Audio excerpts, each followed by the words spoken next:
Hello everyone, and 16 property plant equipment का revision start कर रहे हैं। कितना इंपॉर्टेंट है ये स्टैंडर्ड आप देख लीजिए।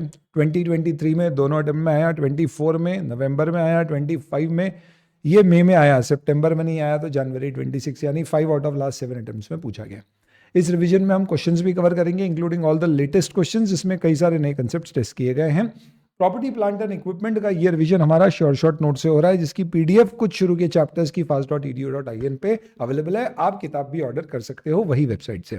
इंडिया 16 में टोटल कितने टॉपिक्स है सर? 10 टॉपिक है जो हमें कवर करना है, जिनमें एग्जाम पॉइंट ऑफ व्यू से इंपॉर्टेंट है, सबसे ज्यादा इंपॉर्टेंट है कॉस्ट, डेप्रिसिएशन और रिवैल्यूएशन। इनफैक्ट यही टेस्ट किए गए पिछले अटेम्प्ट्स में। अपन पूरा रिवाइज करेंगे। सबसे ज्यादा समय हमारा कॉस्ट, डेप्रिसिएशन, रिवैल्यूएशन में जाएगा। कॉस्ट में इतने सारे मुद्दे हमें डिस्कस करने। प्रॉपर्टी प्लांट इक्विपमेंट की परिभाषा क्या है? तो 5 चीजें हैं जो इसके डेफिनेशन और रिकॉग्निशन को मिला के आपको देखनी है। जो पूरी हुई तो बुक्स में पीपी रिकॉर्ड होगी। 3 डेफिनेशन की कंडीशन है और 2 रिकॉग्निशन की है। सबसे पहले प्रॉपर्टी प्लांट इक्विपमेंट का टेंजिबल होना जरूरी है, फिजिकल सब्सटेंस, नहीं तो इनटेंजिबल एसेट में जाएगा। सेकंड, उसका यूज या तो प्रोडक्शन में आ रहा है, या सर्विस देने के, या रेंटल, या एडमिनिस्ट्रेटिव पर्पस के। एडमिनिस्ट्रेटिव पर्पस यानी ये आपके ऑफिस में यूज आ रहा है, सेलिंग और डिस्ट्रीब्यूशन के काम में आ रहा है, compliance of law and regulation के काम में आ रहा है। This is being used for any purpose which is supporting the business. यानी उदाहरण के तौर पे अगर मैंने ऑफिस के कैंटीन में टीवी लगाया, उससे कोई रेवेन्यू जनरेशन नहीं हो रहा है, पर वो टीवी फिर भी पीपी क्लासिफाई हो सकता है, क्योंकि वो एडमिनिस्ट्रेटिव यूज के लिए आ रहा है।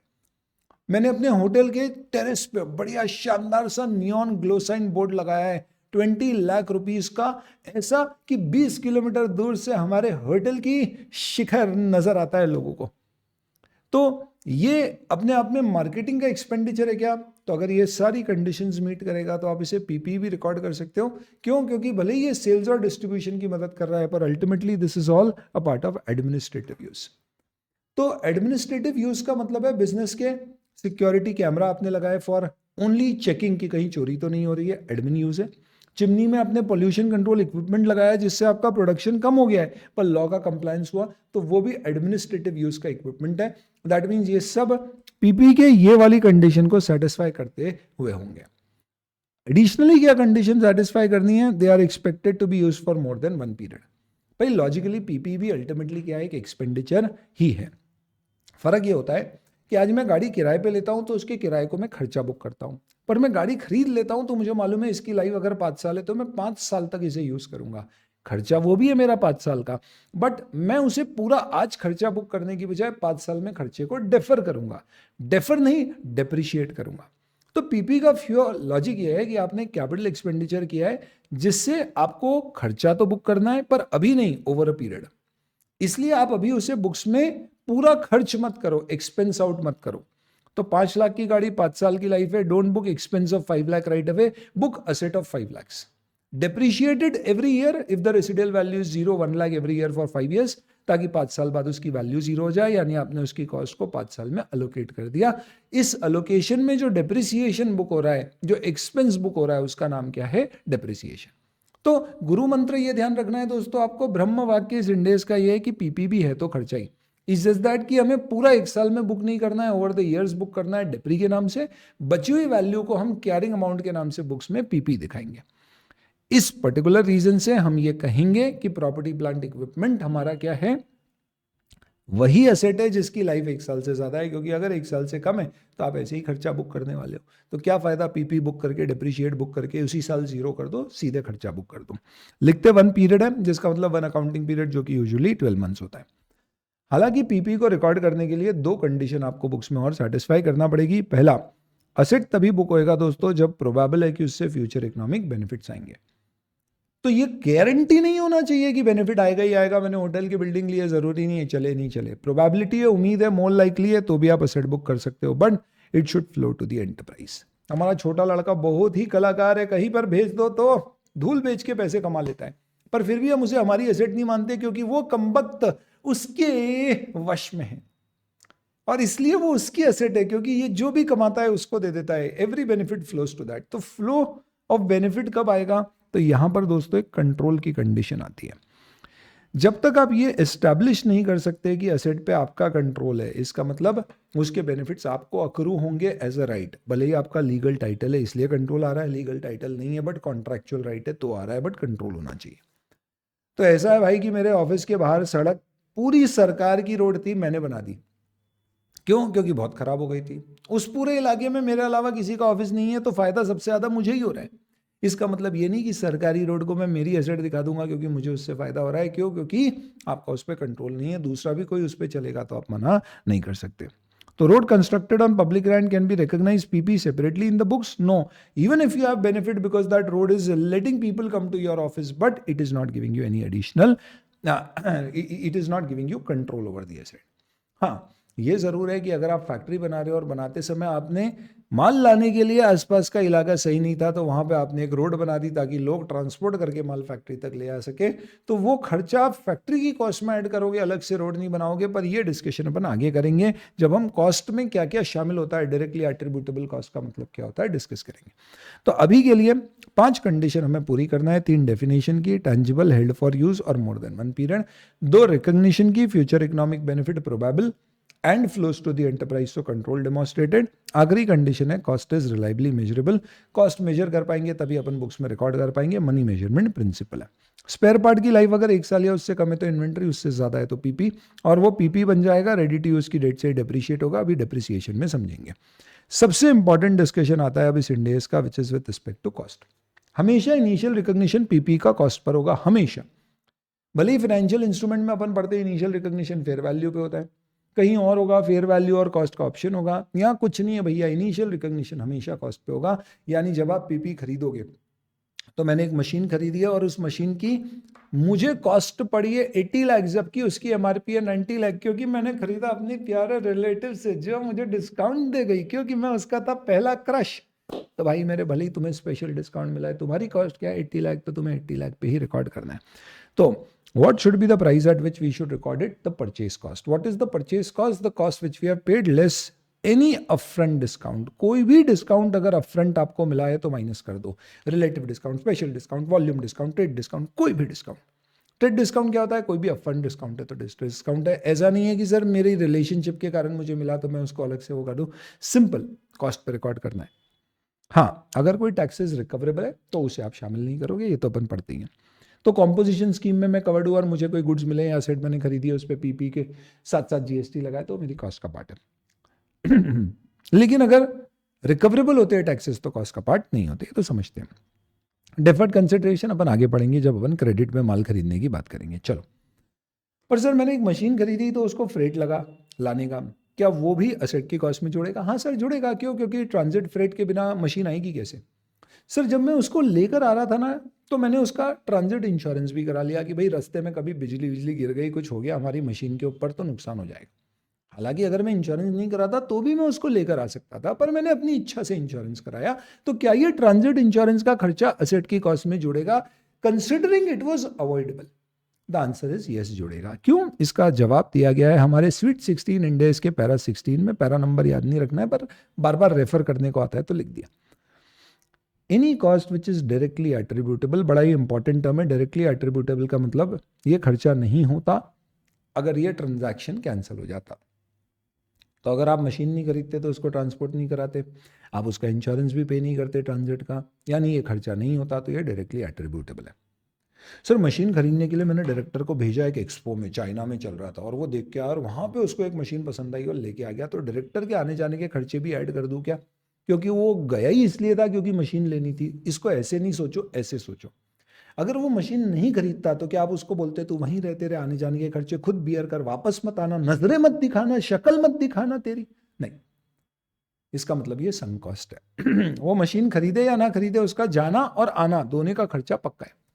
तो ये directly attributable to purchase of machine नहीं है। इनफैक्ट ये मशीन के परचेज से पहले की कॉस्ट है, ये ऐड नहीं होगी। अपन प्रैक्टिकल क्वेश्चन देखेंगे तो समझ में आ आएगा। तो डायरेक्टली एट्रीब्यूटेबल यानी कॉस्ट नहीं लगती अगर आप ये एसेट परचेज नहीं करते। तो एजेंट कमीशन, मैंने एक बाइंग एजेंट रखा, चाइना में एक्सपो में गया था ना, तो बाइंग एजेंट रखा था, जिसने क्या किया वहां पर जाकर मुझे सही मशीन चूज करा के दिलवाई, और मैंने उसे 1% of buying commission, 1% of purchase price commission दिया, तो वो कॉस्ट में जुड़ेगा। पर मैंने एक ट्रांसलेटर रखा था जो मेरी हिंदी को अंग्रेजी से चाइनीज में कन्वर्ट करके दे रहा था।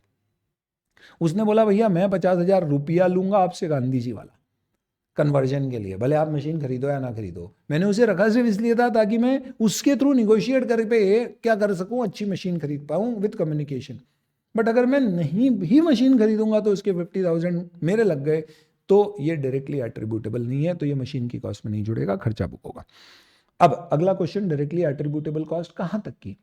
तो मेरी मशीन आई आई आई आई आई आ गई, मेरी फैक्ट्री में आ गई। अब फैक्ट्री में मशीन आई तब तक की कॉस्ट, या मैंने उसे इंस्टॉल किया तब तक की कॉस्ट। इंस्टॉल होके वो रेडी हो गई, पर हमने बोला भैया आज मुहूर्त नहीं है, मुहूर्त 15 दिन बाद का है, तो 15 दिन तक मैंने उसका रख रखाव किया। 15 दिन बाद फिर नारियल फोड़ा, मशीन पे नहीं पास में, उसकी पूजा वूजा करी, थोड़ा सा छोटा इनॉग्रेशन किया, भक्तांबर का हमने शानदार पाठ रखा, और उसके बाद हमने शुरुआत करी। तो क्या ये जो खर्चे इनॉग्रेशन के हुए हैं ये भी मशीन की कॉस्ट में जोड़ेंगे? तो कॉस्ट कब तक की जोड़ोगे आप? जब तक असेट रेडी टू यूज होता है। तो bringing the asset to the location and condition necessary for it to be capable of operating in the manner intended by the management. तो क्या बोलना है अपने को? असेट को उसकी उस लोकेशन और कंडीशन में लाने के लिए जो कि जरूरी है for making it capable of operation. Capable of operation यानी not putting it into operation but making it ready to use. तो सिर्फ रेडी टू यूज तक के खर्चे ऐड होंगे, यानी जिस दिन मशीन अपनी खड़ी हो गई और रेडी टू यूज हो गई तब तक के खर्चे ऐड करो। उसके बाद आप पुट टू यूज 15 दिन बाद करो, 15 महीने बाद करो, वो खर्चे कैपिटलाइज नहीं होंगे रेडी टू यूज तक के। अब रेडी टू यूज में इन the manner intended by the management. तो सवाल ये उठा सर कि मैं मशीन लेकर आया, मैंने मशीन को इंस्टॉल कर दिया। अब इंस्टॉल करने के बाद मैं चाहता तो उसका प्लग लगाया और चालू कर देता, पर मैनेजमेंट ने बोला नहीं, हम हाई क्वालिटी परफॉर्मेंस देना चाहते हैं। तो मैनेजमेंट ने उस मशीन को क्या किया, पहले ट्रायल रन चलाया, थोड़ा कैलिब्रेट किया, उससे जो आउटपुट आ रहा है उसको एकदम परफेक्शन पे लेके आया। फिर मैनेजमेंट ने बोला अब इस मशीन से जो आउटपुट आ रहा है एकदम परफेक्ट है। हमारी मशीन थी जिससे हम कपड़ा बनाने के लिए लाए थे, उसकी वीविंग वगैरह को कैलिब्रेट करके परफेक्ट किया।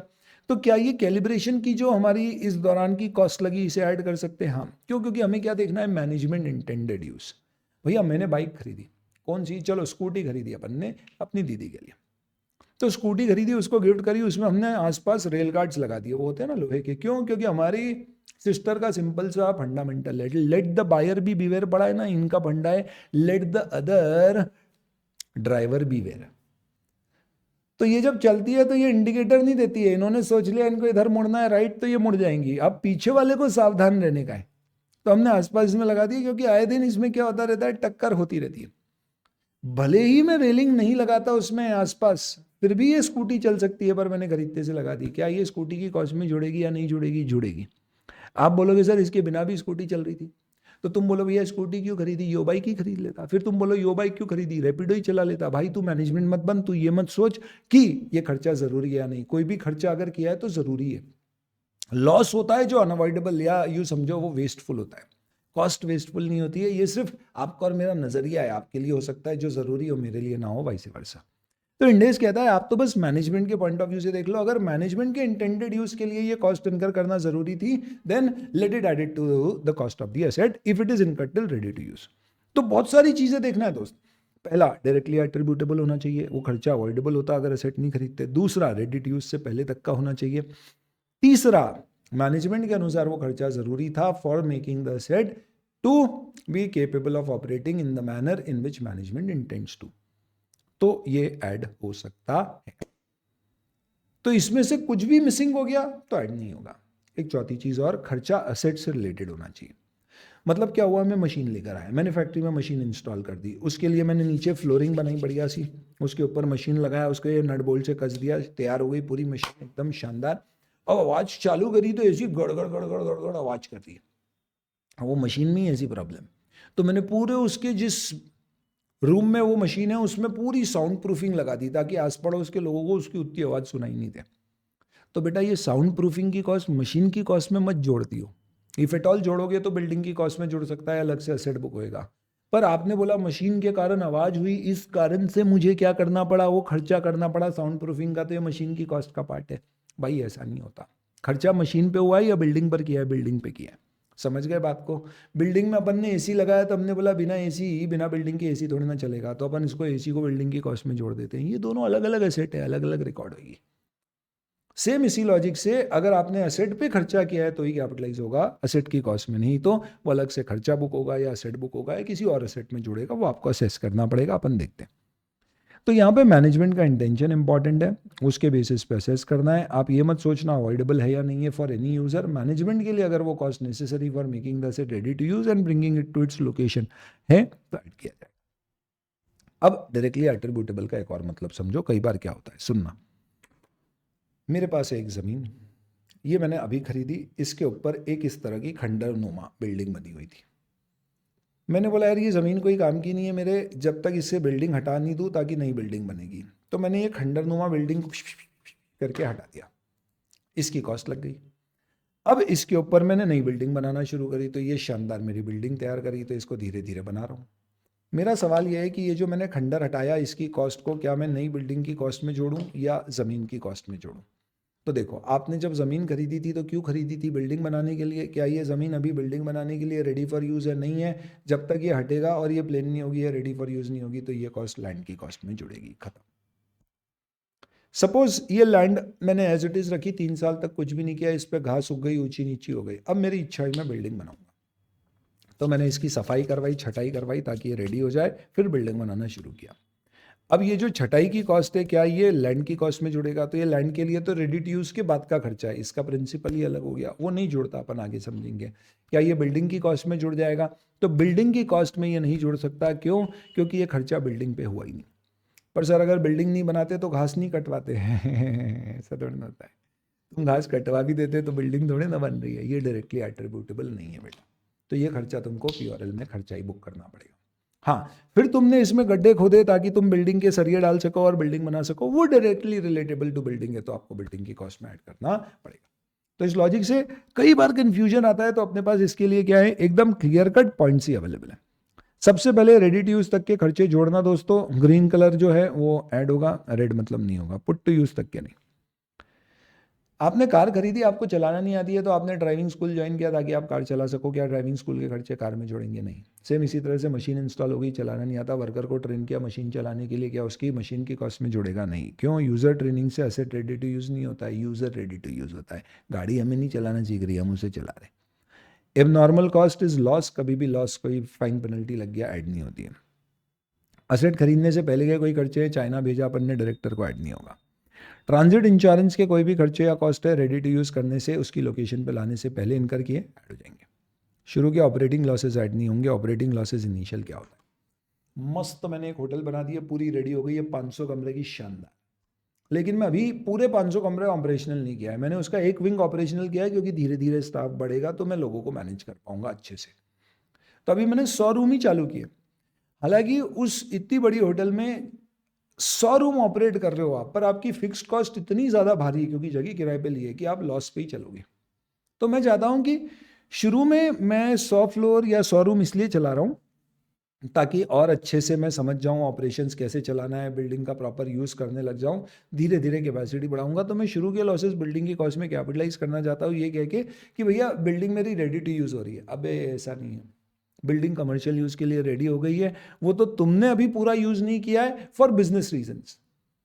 तो ये इस शुरू के पीरियड में जो तुम्हारे लॉसेज हो रहे हैं because you are operating at a very low capacity, वो लॉसेज एसेट की कॉस्ट में कभी कैपिटलाइज मत करना। इसे कहते हैं initial operating loss, because your asset is already ready to use. होता है ना, जैसे अपन कोई भी नई चीज बनाते हैं, बुलेट ट्रेन बना दी मोदी जी ने, शुरू में अपन क्या करेंगे, फुल स्पीड और कैपेसिटी पे ऑपरेट नहीं होगी, पहले कुछ समय तक अपन क्या चलेंगे, बीच के let's say for example 2 station में चलाएंगे, महीने भर चली, उसके हमारे पास फीडबैक आ गए और फिर उसके बाद अपन बड़ल्ले से सब जगह चला दी। तो आपकी रेडी टू यूज एसेट पर फुल लेवल पे नहीं चल रही है, ऐसी सिचुएशन में आपको क्या करना है, ये वाले पर्टिकुलर खर्चे को जो लॉसेज हो रहे हैं इसे कैपिटलाइज मत कर देना। हाँ, ट्रायल रन के खर्चे आप कैपिटलाइज करोगे वो चलेगा, क्योंकि तब तक एसेट रेडी टू यूज ही नहीं हुआ है। भैया अभी बुलेट रन हमारी बन गई है, पर अभी हम ट्रायल कर रहे हैं, चल रही है नहीं चल रही है, इसमें कोई यूज़र को नहीं बिठा रहे, लोगों को नहीं बिठा रहे कि आ जाओ भैया बैठ जाओ, सस्ते में बैठ जाओ। बस ये है कि जान जा सकती है क्योंकि अभी पूरी तरह से तैयार नहीं हुई है। ये ट्रायल रन है, ट्रायल रन के खर्चे कैपिटलाइज होते हैं। कोराक को आप टेस्ट कर रहे हो, रेडी नहीं हुआ है अभी, तो टेस्टिंग फेज के खर्चे कैपिटलाइज होंगे। उस समय कोई रिकवरी भी हो रही है अगर आपकी, तो उसको आप कॉस्ट से कम कर दीजिएगा।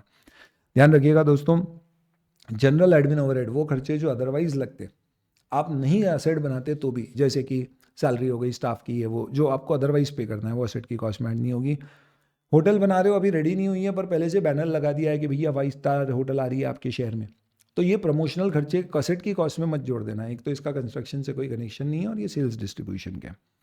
कई बार ऐसा होता है कि मैं मेरी फैक्ट्री को रेनोवेट कर रहा हूँ, तो मैंने ऑपरेशन शिफ्ट किए। क्यों किया? क्योंकि फैक्ट्री रेनोवेट हो रही थी। तो जो शिफ्टिंग के खर्चे और नई जगह जो किराए पे लिए उसके खर्चे को मैं ये रेनोवेशन एक्सपेंस में कैपिटलाइज करना चाहता हूँ, ऐसा नहीं होगा।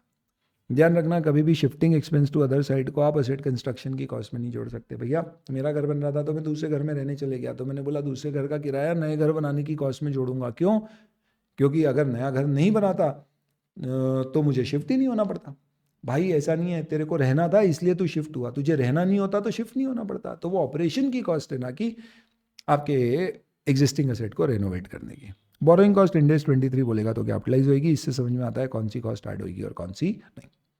इंडेक्स कहता है जब आप कोई एसेट खरीदते हो तो ऐसा हो सकता है कि एसेट खरीदते से ही आपके ऊपर कमिटमेंट आ जाए कि जिस दिन आप इस एसेट को जगह को खाली करोगे आपको जगह पहले जैसी करना होगी। इसे कहते हैं हम decommissioning, restoration and similar liabilities. समझो उदाहरण के तौर पे मैंने क्या किया, एक जगह किराए पर ली।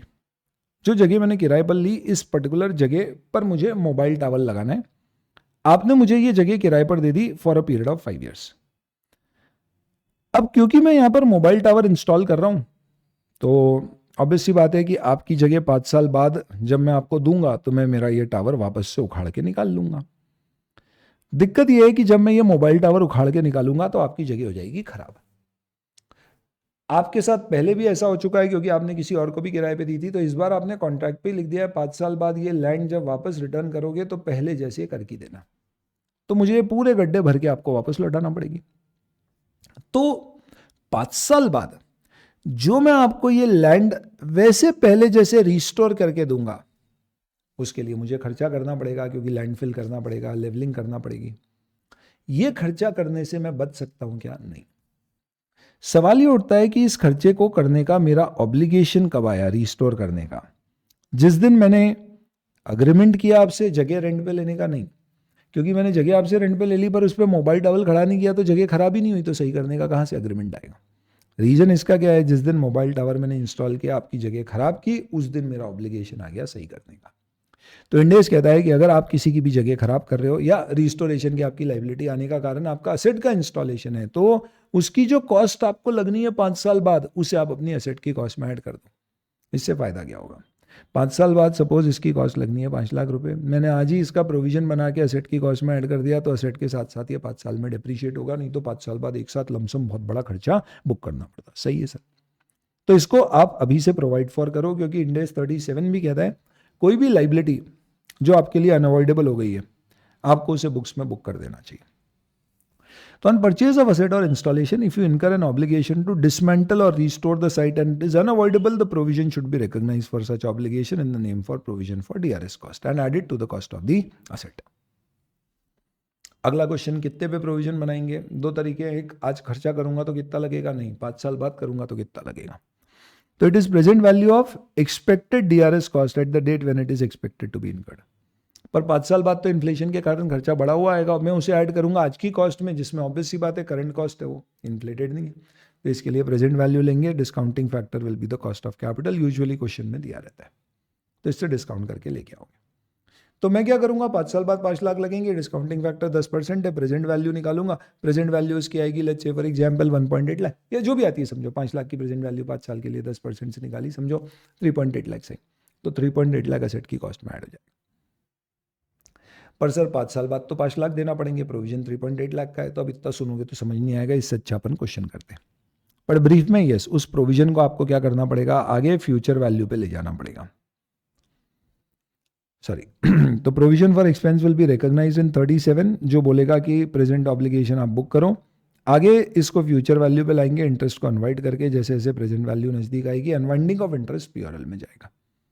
हाँ, अगर आपका डीआरएस कॉस्ट का एस्टिमेट कभी चेंज होता है तो उसे एसेट की कॉस्ट में ऐड कर देना, डिप्रिसिएशन प्रोस्पेक्टिवली चेंज कर देना, अनलेस रिवैल्यूएशन अप्रोच है, वहां रिवैल्यूएशन रिजर्व से एडजस्ट कर देना। सर बहुत ज्यादा हो रही है, अब एक क्वेश्चन आ जाए बहुत, अब सब नहीं हो पा रहा हमसे। ओके, क्वेश्चन से पहले एक आखिरी चीज सुन लो दोस्तों, अगर डीकमीशनिंग का खर्च है, ये जो तुम्हारे इनकर हो रहे हैं, इसका कारण असेट का इंस्टॉलेशन नहीं है, तो क्या है सर? इसका कारण कुछ और ही है सर। और क्या कारण हो सकता है?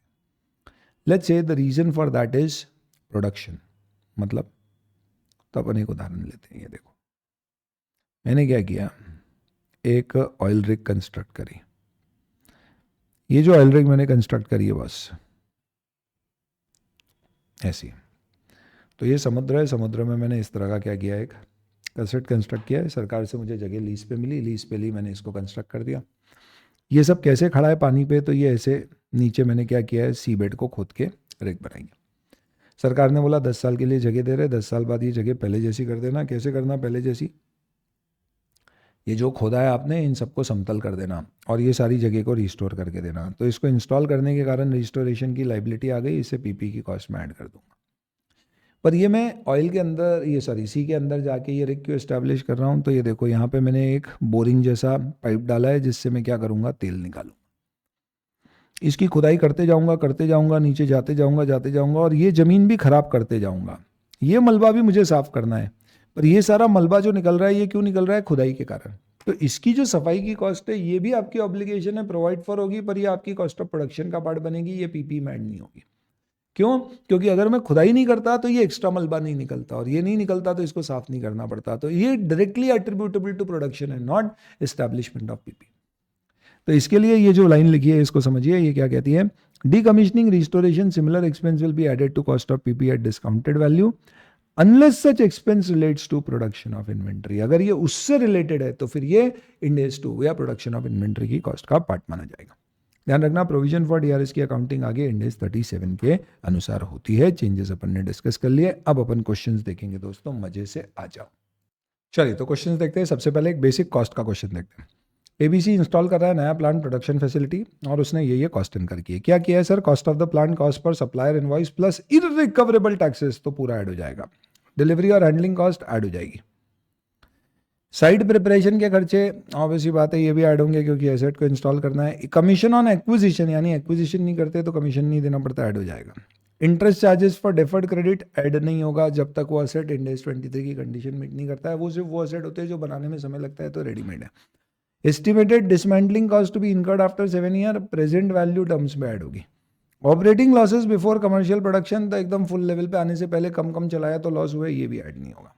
तो इसके बेसिस पे आप कॉस्ट निकाल सकते हो। तो अब क्योंकि यहाँ पे 3 लाख रुपीज़ की प्रेजेंट वैल्यू नहीं दी है तो आप मान लेना कि ये 3 लाख रुपए प्रेजेंट वैल्यू ही है और उसको ऐड कर दियो। चलो ठीक है सर, थोड़ा सा और मस्त क्वेश्चन लो। ओके, एक आध दो और देखते हैं। मशीन हमने खरीदी है, लिस्ट प्राइस मशीन की 80 लाख रुपीज़ है, इंपोर्ट ड्यूटी 5 लाख है, डिलीवरी फीस 1 लाख है, रेडी टू यूज तक के सारे खर्चे जोड़ेंगे। Installation, pre production, testing pre production है, कमर्शियल लेवल प्रोडक्शन नहीं है, यानी ये ट्रायल रन टेस्टिंग, यानी रेडी होने से पहले का खर्चा है। 5 ईयर मेंटेनेंस सवाल ही नहीं उठता क्योंकि ये रेडी टू यूज के बाद के खर्चे। आपको बोला है trade discount 10% on initial price of the asset मिला था, तो आप इसको 80 की जगह कितने पे लोगे, 72 लाख पे। फिर आगे कहा गया है कि हमें एक 5% का सेटलमेंट डिस्काउंट मिलेगा अगर पेमेंट मशीन का रिसीव हो गया 1 मंथ ऑफ परचेज, यानी अपफ्रंट नहीं है, 1 महीने के अंदर अंदर पेमेंट करने पे मिलेगा, यानी कि जिस दिन मशीन खरीदी उसके बाद मिलेगा। और हमने पेमेंट 20 अप्रैल को कर दिया, यानी कि विदिन 20 डेज, तो हमें मिल गया, तो ये अदर इनकम में जाएगा। अपफ्रंट डिस्काउंट नहीं होने के कारण ये कॉस्ट से कम नहीं होगा, तो आपकी कॉस्ट हो जाएगी 72 + 5 + 1 + 10 + 4। ठीक है सर, चलिए, तो this is the way you will get questions on cost. Purchase price 30 lakh थी सर, स्टैम्प ड्यूटी हमारी 2 लाख, आर्किटेक्ट की fees 2 lakh, site preparation 50,000, material cost, direct labour cost, general overhead, यानी ये खर्चे अदरवाइज भी लगते तो नहीं ऐड होंगे। Material costing 1 lakh has been spoiled and therefore wasted and 150 was sent on faulty design work, तो मटेरियल 10 की जगह 9 लाख ले लो क्योंकि 1 लाख का एबनॉर्मल लॉस है। 150 फॉल्टी डिजाइन वर्क पे एडिशनल खर्चा है जो ऊपर कहीं पर भी शामिल नहीं है, तो इसे आप PRL में डाल देना। As a result of these problem, work on building stopped for 2 weeks during November and estimated 22,000 of the labor costs relate to that period. तो labor cost भी 22,000 से कम हो जाएगी, तो 378 ही ऐड करियो। चलिए, then building was completed on 1st January 2001, brought to use in 1st April, तो इसके बीच के खर्चे PRL में जाएंगे, रेडी टू यूज से पुट टू यूज। हमने लोन लिया था 40 लाख रुपए का कंस्ट्रक्शन जिसपे 8% ब्याज था, रीपेबल ऑन 1st April। क्या सब्सटैंशियल पीरियड ऑफ टाइम लगा है क्या एसेट को रेडी यूज करने के लिए, तो ऐसे देखा जाए तो 9 महीने लगे, बट अब हमें पता नहीं, तो हमें अजम्पशन लेना पड़ेगा कि सब्सटैंशियल पीरियड है या नहीं है। अगर वो होगा तो बोरिंग कॉस्ट ऐड होगी, नहीं तो नहीं होगी। ठीक है, तो इन्होंने ऐसा अज्यूम किया नहीं है तो बोरिंग कॉस्ट ऐड नहीं करी है, ये क्वेश्चन का आंसर है। Cool, wonderful. तो इस तरह के कुछ क्वेश्चंस हैं और ऐसे प्रैक्टिस क्वेश्चंस आपको देखने को मिल सकते हैं। इससे क्या समझ में आ गया, अपने को कॉस्ट आ गया। सर अब डीआरएस भी करवा दो, क्योंकि अपन ने डिस्कस तो कर ही लिया है। ठीक है, डीआरएस कॉस्ट में आ जाते। आइए, कंपनी ए ने 20,000 रुपए की कॉस्ट इनकर की है for restoring the site on which PP was located. The item was use for manufacturing of goods and requirement for restoring will arise due to manufacturing. यानी install मैंने किया, उससे रिलेटेड खर्चा नहीं है। वहां पे प्रोडक्शन किया तो जगह आसपास की खराब हुई, तो उससे रिलेटेड मुझे साफ सफाई कराना पड़ी। तो क्या ये पीपी की कॉस्ट में ऐड होगी क्या? नहीं, इसे इन्वेंट्री कॉस्ट मानेंगे, यानी कि ये कॉस्ट ऑफ प्रोडक्शन का पार्ट है, नॉट पीपी। चलो देख लियो आंसर तुम। आगे, सर 1 अप्रैल 2020 सब अप्रैल फुल की तारीख पर ही होता है शुरू, हमारा फाइनेंशियल ईयर ही ऐसा है। Peacock Limited started manufacturing operation by installing a machine in the rented premise. Sir थोड़ा हौले पढ़ो भाई, रिवीजन कर रहे हैं क्लास में थोड़ी ना। Estimated life of the machine is 4 years. As per terms of the rental agreement, Peacock Limited has present obligation to dismantle the machine and restore the premise to original space. तो भैया life 4 साल है, आपको restore करना पड़ेगा पहले जैसे, और कंपनी को लगता है 6 लाख का खर्चा 4th ईयर एंड पे करना पड़ेगा टू रिस्टोर द प्रीमाइस। 8% है, 4 साल का बोरिंग कॉस्ट का आपका फैक्टर दिया हुआ है 0.735। ट्रीटमेंट बताओ क्या होएगा? तो सिंपल है सर, 6 लाख पे 0.735 से मल्टीप्लाई कर दो, जो वैल्यू आएगी ये आपका प्रोविजन फॉर डीआरएस बनेगा, और इसकी एंट्री क्या हो जाएगी समझने के लिए, PP debit to provision for DRS.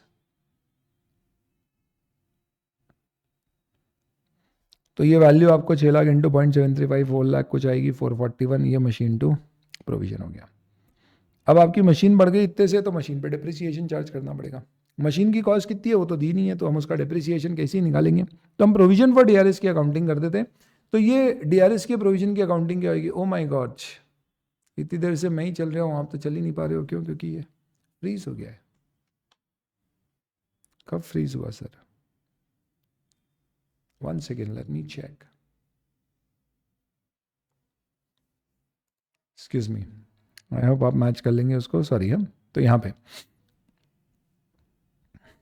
2 question अपन ने देखे, एक तो पीपी का था, तो इसमें मैन्युफैक्चरिंग से रिलेटेड है तो वो पीआरएल में चले गया, और दूसरा ये वाला है जिसमें कहा गया कि हमने डीआरएस का खर्चा किया। तो खर्चा आपका डीआरएस का 6 लाख है जो लगाया एसेट इंस्टॉलेशन के कारण, तो एसेट की कॉस्ट में प्रेजेंट वैल्यू जुड़ेगी 441।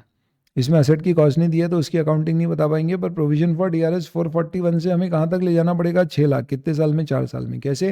हर साल इस पर इंटरेस्ट स्टार्ट करेंगे, जैसे अमोर्टाइज कॉस्ट मेथड में करते हैं ना। तो ब्याज कितना ऐड होएगा? तो सर 8% से जोड़ दो हर साल का, तो 8%। तो वैल्यू बढ़ जाएगी तो हर साल ब्याज बढ़ते जाएगा। ये ब्याज हमेशा कहाँ जाएगा? Finance charge to provision, P&L to finance charge. तो ये इंटरेस्ट कॉस्ट पीआरएल में जाएगी, और प्रोविजन फॉर डीआरएस बढ़ बढ़ के 6 लाख रुपए हो जाएगा। कब? Eight the end of 4th year, और फिर आप उसे पे करके 0 कर दोगे। तो इसमें सिर्फ उसकी अकाउंटिंग है, पीपी की अकाउंटिंग करने की कोई जरूरत एज सच पर से नहीं। ठीक है, चलो नया क्वेश्चन है, इसको भी देख लेते हैं। Jackson Limited purchase some land for 10 million। ये लैंड हमने खरीदा था in order to build plant for manufacturing generator part. During the 6 months 1st April to 30th September, we incurred costs totaling 3.5 million in preparing the land and directing the structure of the plant. Unfortunately, यहाँ पे हमें land preparation और plant construction की joint cost दी है, तो आप इसे पूरी की पूरी प्लांट की कॉस्ट मान लो। ऐसा करके इन्होंने क्वेश्चन सॉल्व किया, अपने को मानना पड़ेगा क्योंकि हमारे पास स्प्लिट नहीं है। हालांकि बचपन में हम पढ़ते थे वेजेस एंड सैलरी तो डायरेक्ट, सैलरी एंड वेजेस तो इनडायरेक्ट। तो land and direction of plant की कॉस्ट है तो पूरी लैंड से रिलेटेड होना चाहिए, ऐसा मतलब है ना। मेजर खर्चा हम मान रहे हैं कि भैया प्लांट कंस्ट्रक्शन का होगा। ठीक है, तो लैंड डिप्रिशिएट नहीं होगी, ये 3.5 million डिप्रिशिएट होगा। The process cost some damage to the land for making it suitable for setting it for the plant, and the operation started on 1st October, and director estimated plant site will have a useful life of 10 years from that date. तो इसकी life 1 अक्टूबर से 10 साल तक की है, 1st October 2003 से। Jackson legally obliged है damage को रेक्टिफाई करने के लिए caused by the land on setting up of the plant. Director estimate कर रहा है कि कॉस्ट ऑफ रेक्टिफिकेशन 10 साल बाद 30 सितंबर को कुछ ऐसी होगी। 10 साल बाद 30 सितंबर को हमारी कॉस्ट क्या होगी? 3 million to rectify the damage caused by preparation of the land for setting up the plant. 0.2 million for each year to rectify the damage owing to effluent मतलब कचरा generated out of the production process of the plant. ये manufacturing related है तो ये PRL में जाएगा. ये setting up the plant से रिलेटेड है तो ये प्लांट की कॉस्ट में ऐड हो जाएगा. कितना? इसकी present value. Following this rectification work, land will potentially be sold to third party with no less than original cost of 10 million. So there will be no depreciation on land, only on the plant. Discount rate appropriate is 12%. Present value in 10 years time is 32.2 पैसा. तो आपकी जो plant की cost है ना, जो आपने construct किया है, वो 3.5 मिलियन जो आपको यहां पर दी थी, प्लस 3 मिलियन आपकी डीकमिशनिंग कॉस्ट है. इसकी प्रेजेंट वैल्यू 0.322 आ जाएगी. और इसे आप रिकॉर्ड करोगे 1 अक्टूबर 2003 पे, फिर डिप्रिशिएट भी कर देना. हालांकि ईयर एंड पे आपको प्रोविजन फॉर डीआरएस कितना दिखेगा, तो देखो आपका जो 3 मिलियन का प्रोविजन है, ये आपने भले ही बनाया 0.322 से था, पर इसको 6 महीने बाद यानी कि 31 मार्च 2004 पे जब आप लाओगे तो इस पे 6% का ब्याज लग जाएगा, but only for 6 months. Plus आपने इस साल 0.2 million each year you have to further spend for rectifying the damage cause due to effluent out of the production process. Production process 1 अक्टूबर को शुरू हो गया, तो 6 महीने में आपने कितना खर्चा किया भाई? 6/12, 0.2 मिलियन साल का है. तो ये ऐसा बोल रहा है कि भैया हर साल मेरा काम करने से उसमें जो कचरा निकल रहा है उसकी सफाई का 0.2 मिलियन कॉस्ट है. तो अभी 6 महीने की कॉस्ट 0.1 मिलियन हुई होगी. पर ये कॉस्ट कितनी इनकर करनी है या कितने समय बाद इनकर करनी है? तो सर आज से 9.5 ईयर्स बाद, क्योंकि 1 अक्टूबर से प्लांट की लाइफ 10 साल है, तब कचरा साफ करना है. 6 महीने बीत गए तो 9.5 ईयर्स. उसकी आपको दी गई है 341, तो इंटू 0.341, इतने का आपका प्रोविजन फॉर डीआरएस होएगा. इन्होंने बोला है आईएफआरएस में क्या है, इंडियस आईएफआरएस में सिमिलर है, इसके बेसिस पे पूरा सोल्यूशन दिया गया है. अभी अपन रिवीजन कर रहे हैं तो मैं पूरा क्वेश्चन सॉल्व वैसे नहीं कर रहा हूँ, बट हाँ ये ज़रूर है. देखो 0.20 6/12 इंटू 0.341, इतने का एडिशनल अमाउंट आप प्रोवाइड फॉर करोगे by debiting it to statement of comprehensive income. क्योंकि क्वेश्चन इन्होंने आईएफआरएस से टीपा है और ये चेंज करना भूल गए इंडियस, इसलिए आंसर भी आईएफआरएस वाला है, अदर कॉम्प्रिहेंसिव इनकम. अपन इंडियस के अनुसार इसको statement of profit and loss में डाल देंगे. ये तुम्हारा पूरा डिस्कशन हो जाता है डीआरएस के खर्चे का, उसकी अकाउंटिंग का, हर तरह से कैसी क्या हो गया. चलो अब ये हो गया अपना एक पार्ट. अब आते हैं अपन किस पे, सब्सिक्वेंट एक्सपेंडिचर. एक बार तुम्हारा असेट रेडी टू यूज़ हो गया ना, उसके बाद कार खरीद ली अपनी, रेडी टू यूज़ हो गई, चला रहे, साल भर हो गया. उसके बाद में पता नहीं क्या है, ऐसी कार खड़ी थी और कोई आदमी ऐसे फ्लाइंग जेट निकला और उसने कुछ फेंका और वो सीधे हमारी कार की विंडशील्ड को तोड़ गया. तो हमारी कार जिसकी 5 साल लाइफ थी, अभी 1 साल ही बीते उसकी विंडशील्ड टूट गई और अब हमें 50,000 रुपये का खर्चा करके विंडशील्ड चेंज कराना पड़ेगी. इसे बोलते हैं रिप्लेसमेंट.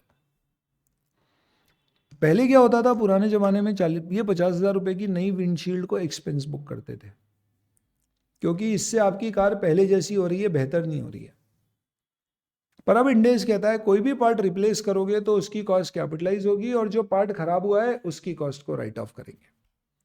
तो आप ये सोचो कि जब आपने गाड़ी खरीदी थी तो उसमें विंडशील्ड कितने की रही होगी, साल भर डिप्रीशिएट होकर उसका क्या कैरिंग अमाउंट है वो डी रिकॉग्नाइज होगा, और नई विंडशील्ड जो आपने लगाई है उसकी कॉस्ट कैपिटलाइज होगी. इसे कंपोनेंट अकाउंटिंग के अंतर्गत डिस्कस करेंगे अपन. ये सेम रूल कोई भी आपका नॉन फ्रीक्वेंट एक्सपेंस है, नॉन रिकरिंग एक्सपेंस, उस पर भी लगता है. ये कंपोनेंट अकाउंटिंग में डिस्कस करते हैं. हाँ, हमने कोई पार्ट रिप्लेस नहीं किया है, कोई नया पार्ट लगाया. जैसे कार खरीदी थी, उसको साल भर बाद हमने सीएनजी किट लगा के सीएनजी कन्वर्ट करा दिया ताकि सस्ती चलेगी. क्या करूँ उस खर्चे का?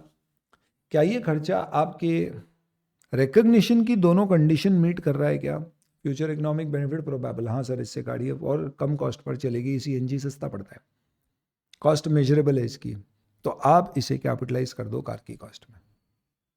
सर मैंने गाड़ी में साल भर बाद उसमें एक ऑडियो सिस्टम लगा दिया, क्या असेट की कॉस्ट में ऐड कर सकते हैं? एडमिनिस्ट्रेटिव यूज से फ़ायदा मिल रहा है. तो अगर आपको लगता है सबसे पहले कि इससे प्रोबेबल है कि फ्यूचर इकोनॉमिक बेनिफिट जनरेट होंगे, कॉस्ट मेजरेबल है, तो आप कैपिटलाइज करोगे. आपको लगता है इसके सेपरेट इंडिपेंडेंट बेनिफिट्स अपने आप में, नॉट इंडिपेंडेंट बेनिफिट, पीपी की 3 कंडीशन मीट हो रही है, टेंजिबल आइटम है, हेल्ड फॉर एडमिनिस्ट्रेटिव यूज है और लाइफ 1 साल से ज़्यादा है, तो आप इसे अलग से भी एसेट बुक कर सकते हैं. तो बिल्डिंग मैंने ली, साल भर बाद उसमें एक एसी इंस्टॉल किया, स्प्लिट एसी, तो वो स्प्लिट एसी अपने आप में पीपी की कंडीशन डेफिनेशन मीट कर रहा है, तो वो अलग से पीपी रिकॉर्ड होगा। पर एग्जिस्टिंग बिल्डिंग में मैंने इंटरनल सेंट्रलाइज्ड एसी का प्रोविजन किया, जैसे लिफ्ट लगा दी, और वो लिफ्ट अलग से कोई काम नहीं आएगी, ना ही मैं निकाल पाऊंगा, इनबिल्ड करिए, कैप्सूल लिफ्ट नहीं है अंदर वाली। तो ये खर्चे से मेरे बिल्डिंग की कॉस्ट में मैं इसे ऐड कर दूंगा। क्यों? रिकॉग्निशन की दो कंडीशन थी, future economic benefit expected to flow to the enterprise, lift लगाने से आसानी होगी और कॉस्ट मेजरेबल है। तो ये लॉजिक से आप सब्सिक्वेंट एक्सपेंडिचर को कैपिटलाइज करोगे, अदरवाइज सब्सिक्वेंट एक्सपेंडिचर पीआरएल में जाएंगे, रेडी टू यूज होने के बाद के खर्चे कैपिटलाइज नहीं होंगे। ये सब डिस्कशन में हम सोच रहे थे एसेट कैश में खरीदा तो क्या होगा, अगर आपने उधारी में एसेट खरीदा है तो क्या होगा।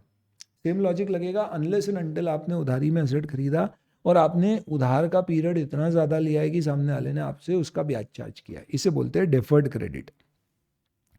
अगर आपने डेफर्ड क्रेडिट लिया है तो माना जाएगा कि नॉर्मली सामने वाला आपको 3 महीने 6 महीने की उधारी पे एसेट दे रहा था, आपने बोला मुझे 2 साल के लिए उधारी चाहिए, तो उसने बोला ठीक है फिर मैं एसेट की कॉस्ट बढ़ा दूंगा और आप मुझे बढ़े हुए पैसे देना। मैंने बोला क्यों बढ़ा रहा है, उसने बोला ब्याज के।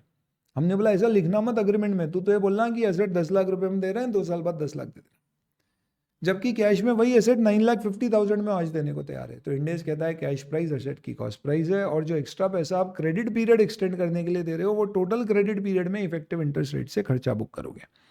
तो cash price will be the cost price अगर वो अवेलेबल है तो, और एक्सेस को इफेक्टिव इंटरेस्ट रेट से इंटरेस्ट बुक करेंगे। तो इसके लिए आप देखिए एक क्वेश्चन है, बड़ा ही आसान दिखने वाला बट इंपॉर्टेंट। एक प्रॉपर्टी है जो आइटम ऑफ प्रॉपर्टी है जो 10 मिलियन में सेल के लिए है, जिसमें पेमेंट टर्म है 3 equal installment of 33,33,333 over a 2 year period. 1 अप्रैल को लिया है पेमेंट, 1 अप्रैल को पहली इंस्टॉलमेंट है, यानी ये डाउन पेमेंट है, ये फर्स्ट ईयर एंड पर है और ये सेकेंड ईयर एंड पर है। Property developer is giving a 5% discount, this payment is made at the time of completion of sale. यानी क्लियर है कि ये 9.5 मिलियन इसकी कॉस्ट है और 0.5 मिलियन इसका ब्याज है। इस 0.5 मिलियन के ब्याज को कितने समय में डेफर करोगे, 1 2 2 3, तो 0.25 नहीं, इफेक्टिव इंटरेस्ट रेट निकालना। तो क्वेश्चन देता है एग्जाम में 5.36, तो आप 5.36 का ब्याज लगाना। किस पे लगेगा ये ब्याज, तो देखो आपने जो प्रॉपर्टी खरीदी वो आइडियली आपको मिलनी चाहिए थी 9.5 मिलियन में, ये इसकी कॉस्ट है। इसमें से आपने पे कर दिया 3.33 मिलियन क्योंकि डाउन पेमेंट हुआ है, तो जो आपका 6.1667 या 17 मिलियन बचा है, ये इसके ऊपर 5.36% से ब्याज लगा देना, ये इतना आएगा। और फर्स्ट ईयर एंड की इंस्टॉलमेंट पे कर देना, सेकेंड ईयर में फिर ब्याज लगा देना, बचे हुए प्रिंसिपल पे इंस्टॉलमेंट पे कर देना, बैलेंस जीरो हो जाएगा। मुद्दे की बात है एसेट की कॉस्ट 95 लाख 9.5 मिलियन मानी जाएगी। लीज में बिजनेस कॉम्बिनेशन में एसेट लेते हैं तो इनिशियल रिकॉग्निशन उनके इंडेस से होता है, बाद की अकाउंटिंग 16 में होती है। एक एक्सचेंज भी समझ लो इंपॉर्टेंट है। आप बताओ, मैंने आपको मेरी ये पेंसिल दे दी, एप्पल पेंसिल, ठीक है, और ये एप्पल पेंसिल के बदले मैंने आपका मोबाइल ले लिया। सर पेंसिल के बदले मोबाइल, भाई एप्पल ऐसी, तो मैंने आपसे आपका मोबाइल ले लिया, कौन सा, ओप्पो का। तो यहां पर मेरी बुक्स में मोबाइल आया है और पेंसिल गई है, तो इसे क्या रिकॉर्ड करेंगे क्या? हाँ बिल्कुल करेंगे, एक्सचेंज है। तो मैं मोबाइल जो मिला है कितने पे रिकॉर्ड करूंगा? तो मैं रिकॉर्ड करूंगा इनिशियल रिकॉग्निशन कॉस्ट, मेरी कॉस्ट पे। मेरी कॉस्ट क्या होगी? ये जो पेंसिल मैंने आपको दी है ना, ये मैंने खरीदी थी 10,000 रुपये में, लेकिन आज डेप्रीशिएट होके ये बुक्स में आ रही है 5,000 रुपये। तो मेरी कॉस्ट ऑफ पेंसिल थी 10,000, आज इसकी बुक्स में कैरिंग अमाउंट आ रही है 5,000, लेकिन आज अगर मैं इसे मार्केट में बेचने जाऊंगा तो ये 6,000 में बिक जाएगी। एप्पल का प्रोडक्ट है, सेकेंड हैंड प्रोडक्ट की वैल्यू रहती है। तो मुझे बताओ मेरी कॉस्ट क्या है? मैं आपको पेंसिल दे रहा हूं तो मेरी कॉस्ट क्या पड़ रही है? 6,000 रुपये। क्यों? मैं 6,000 कैश देने की बजाय 6,000 वर्थ की एसेट आपको दे रहा हूं। तो जो मोबाइल मुझे मिला है ना, मैं उसे 6,000 रुपये रिकॉर्ड करूँ। क्या बात कर रहे हो सर? जी हाँ, 6,000 पे। क्यों? कॉस्ट पर सर कॉस्ट तो 5,000 है। अरे 5,000 तो बुक वैल्यू है, ये तो सिर्फ एक थ्योरेटिकल डिप्रिसिएशन लगा के वैल्यू है। कॉस्ट क्या है? जो मेरा सेक्रीफाइस है, इसकी फेयर वैल्यू। पहला। दूसरा, दोस्तों सपोज ये जो पेंसिल है ना, ये पेंसिल ऐसी वैसी पेंसिल नहीं है। इस पे ये देखो ध्यान से, स्टीव जॉब्स की साइन है। सर हमें तो नहीं दिख रही है। चलो ठीक है, 2 मिनट के लिए सोच लो। तो ये पेंसिल मुझे बहुत एक्सक्लूसिवली मिली थी, कुछ पेंसिल निकाली थी स्टीव जॉब्स ने स्वयं साइन करके, तब से मेरे पास रखी हुई है और आज भी चलती है। तब के एप्पल के प्रोडक्ट की बात कुछ और थी। मैं आपको ये वाली पेंसिल दे रहा हूं और इसके बदले में आप मुझे अपना घर देने को तैयार हो। सर क्या बात कर रहे हो? बस भयंकर। अब मैं आपका जो घर मुझे मिल रहा है उसकी कॉस्ट क्या मानूंगा? इस पेंसिल की फेयर वैल्यू। इस पेंसिल की फेयर वैल्यू निकालना बहुत मुश्किल है। क्यों मुश्किल है? क्योंकि ये यूनिक प्रोडक्ट है, ये मार्केट में अवेलेबल नहीं है, इसकी कीमत वो साइन के कारण आ रही है। तो इंडेस कहता है कि जो आप असेट दे रहे हो, अगर उसकी फेयर वैल्यू से ज़्यादा जो असेट मिल रही है उसकी फेयर वैल्यू एविडेंट है, तो आप उसकी फेयर वैल्यू को अपनी कॉस्ट मान के उस पर रिकॉर्ड कर। तो जो घर आपने मुझे दिया है वो 1 करोड़ का है, तो मैं मान लूंगा कि मैं 1 करोड़ पे घर को रिकॉर्ड कर लूँ। पर सर ये पेंसिल तो आपकी बुक्स में 5,000 रुपये आ रही है, तो बचा हुआ प्रॉफिट ऑन एक्सचेंज होएगा जो पीआरएल में चले जाएगा, कोई दिक्कत नहीं। तो रूल क्या बन गया इस लॉजिक से? रूल बन गया, we will record PP at fair value of asset given up unless the fair value of asset acquired is more evident. खत्म, फिनिश। नेक्स्ट, मैंने आपको व्हाइट कलर की पेंसिल दी और आपसे ग्रे कलर की पेंसिल ले लिया, ब्लैक ले ली। अब मैं क्या रिकॉर्ड करूं? तो भैया देखो इसमें कोई फर्क तो पड़ा ही नहीं है। क्यों? क्योंकि जो असेट दिया और मिला मोरलेस सेम है, कलर का ही फर्क है। तो इंडेस कहता है एक्सचेंज की अकाउंटिंग, प्रॉफिट लॉस बुक करना सिर्फ तभी होगा जब ट्रांजैक्शन का कमर्शियल सब्सटेंस है और दोनों असेट में से एटलीस्ट एक की फेयर वैल्यू पता है। तो क्या कहा गया है? अगर ट्रांजैक्शन का कमर्शियल सब्सटेंस है और fair value of asset given या एक्वायर्ड डिटरमाइनेबल है, तो ही हम एक्सचेंज की अकाउंटिंग करेंगे। अगर दोनों की फेयर वैल्यू भी पता नहीं निकल सकती, अगर दोनों का असेट का नेचर भी एक जैसा ही है, दोनों में से कोई भी एक केस है, तो फिर हम इस ट्रांजैक्शन को रिकॉर्ड नहीं करेंगे। मतलब यह है कि मैंने आपको व्हाइट पेंसिल दी और आपसे ब्लैक ले ली, तो मैं रिकॉर्ड नहीं करूंगा। मैं मेरी बुक्स में आपकी ब्लैक पेंसिल को उसी वैल्यू पे रिकॉर्ड कर दूंगा जिस वैल्यू पे मेरी पेंसिल आ रही थी, यानी कैरिंग अमाउंट 5,000 रुपये। कोई गेन लॉस बुक नहीं करूँगा। समझो मेरे पास जो पेंसिल है उस पर स्टीव जॉब्स ने हाथ से स्टीव जॉब्स लिखा है, आपके पास जो पेंसिल है उसमें टिम कुक ने अपनी सिग्नेचर डाली है और उसमें स्टीव जॉब्स की भी सिग्नेचर है। अब अपन ये एक्सचेंज कर रहे हैं, दोनों की फेयर वैल्यू निकालना बहुत मुश्किल है। तो इस कारण से भी जितनी बुक्स में मेरी इसकी कैरिंग अमाउंट आ रही है उसी पे वो पेंसिल रिकॉर्ड कर लूंगा। तो इन केसेस में आप कैरिंग अमाउंट पे असेट गिवन को रिकॉर्ड कर लीजिए, बात फिनिश हो गई। अब कई बार एक्सचेंज में क्या होता है, जो अपन असेट एक्सचेंज करते हैं दोनों की वैल्यू एक जैसी नहीं होती है, तो उसमें कैश का भी लेन देन होता है, तो कैश का जो भी एडजस्टमेंट है वो भी आप एडजस्ट कर देना। कमर्शियल सब्सटेंस कब माना जाता है दोस्तों? जब या तो जो मैंने असेट आपको दी और मिली है, दोनों के रिस्क कैश फ्लोज दोनों में जो होने वाले हैं वो अलग अलग है, या फिर एंटिटी के लिए उसकी वैल्यू बहुत अलग है और इन दोनों में डिफरेंस काफी सिग्निफिकेंट है, यानी जो मुझे मिला और जो मैंने दिया उनकी वैल्यू में काफी सिग्निफिकेंट डिफरेंस है, तो ही माना जाएगा कमर्शियल सब्सटेंस और ये अकाउंटिंग होगी। चलिए अपन देखते हैं कैसे अकाउंटिंग होती है, एक्सचेंज के कुछ केसेस देखते हैं। पहला, ए ने अपनी एक कार है जिसकी बुक वैल्यू 13,000 है, फेयर वैल्यू 13,250 है। उसने 150 रुपीज़ कैश और वाई की कार जिसकी फेयर वैल्यू 13,100 है के अगेंस्ट एक्सचेंज की। तो मैंने मेरी 13,000 रुपये की कैरिंग अमाउंट की कार जिसकी फेयर वैल्यू 13,250 है ये आपको दे दी है। मैं हूँ ए लिमिटेड और बदले में आपसे मुझे क्या मिल गया? आपकी कार मिल गई, ऐसी कैसी कार है, अरे साइबर ट्रक, और 150 रुपये मिल गए। किससे? तो मुझे कार वाई मिल गई और 150 रुपये मिल गए। ट्रांजैक्शन का कोई कमर्शियल सब्सटेंस नहीं है क्योंकि कैश फ्लोज में बहुत ज़्यादा चेंज की हमें उम्मीद नहीं है, तो इसका मतलब ये ट्रांजैक्शन रिकॉर्ड ही नहीं होगा। अब मेरी बुक्स में अगर कार वाई आई है तो उसे लाना तो पड़ेगा, तो मैं क्या करूँगा, कार वाई को किस पे रिकॉर्ड करूँगा? कैरिंग अमाउंट पे, 13,000। पर एक्चुअल में मुझे 13,000 रुपये जो मेरी कार एक्स का कैरिंग अमाउंट है, इतने पे कार वाई और कैश दोनों मिला के रिकॉर्ड करना है। तो कैश की वैल्यू तो फिक्स ही है 150, तो बची हुई 12,850 पे कार वाई रिकॉर्ड हो जाएगी। ये लॉजिक है। तो 150 कैश और कार वाई 12,850। जब कमर्शियल सब्सटेंस नहीं होता है तो क्या अकाउंटिंग होती है, ये वो है। ठीक है, चलिए। X has a warehouse which is closer to entity Y and vice versa। तो भैया X की एक फैक्ट्री है और इसके पास एक वेयरहाउस है, ये वेयरहाउस Y का है। हालांकि ये सेम विंसिनिटी पर है और वाइस वर्सा भी है। अच्छा, मतलब जो Y की फैक्ट्री है उसके पास एक वेयरहाउस है जो X का है, पर ये पूरा एक ही आसपास के इलाके में, सेम विंसिनिटी, दूर नहीं है। X और Y ने एक्सचेंज किए अपने वेयरहाउस, ताकि X का वेयरहाउस अब X के नज़दीक आ गया, Y का Y के नज़दीक, तो सहूलियत हो गई दोनों को। कैरिंग वैल्यू वेयरहाउस की X की 1 लाख रुपए, तो इसका 1 लाख रुपए कैरिंग अमाउंट है।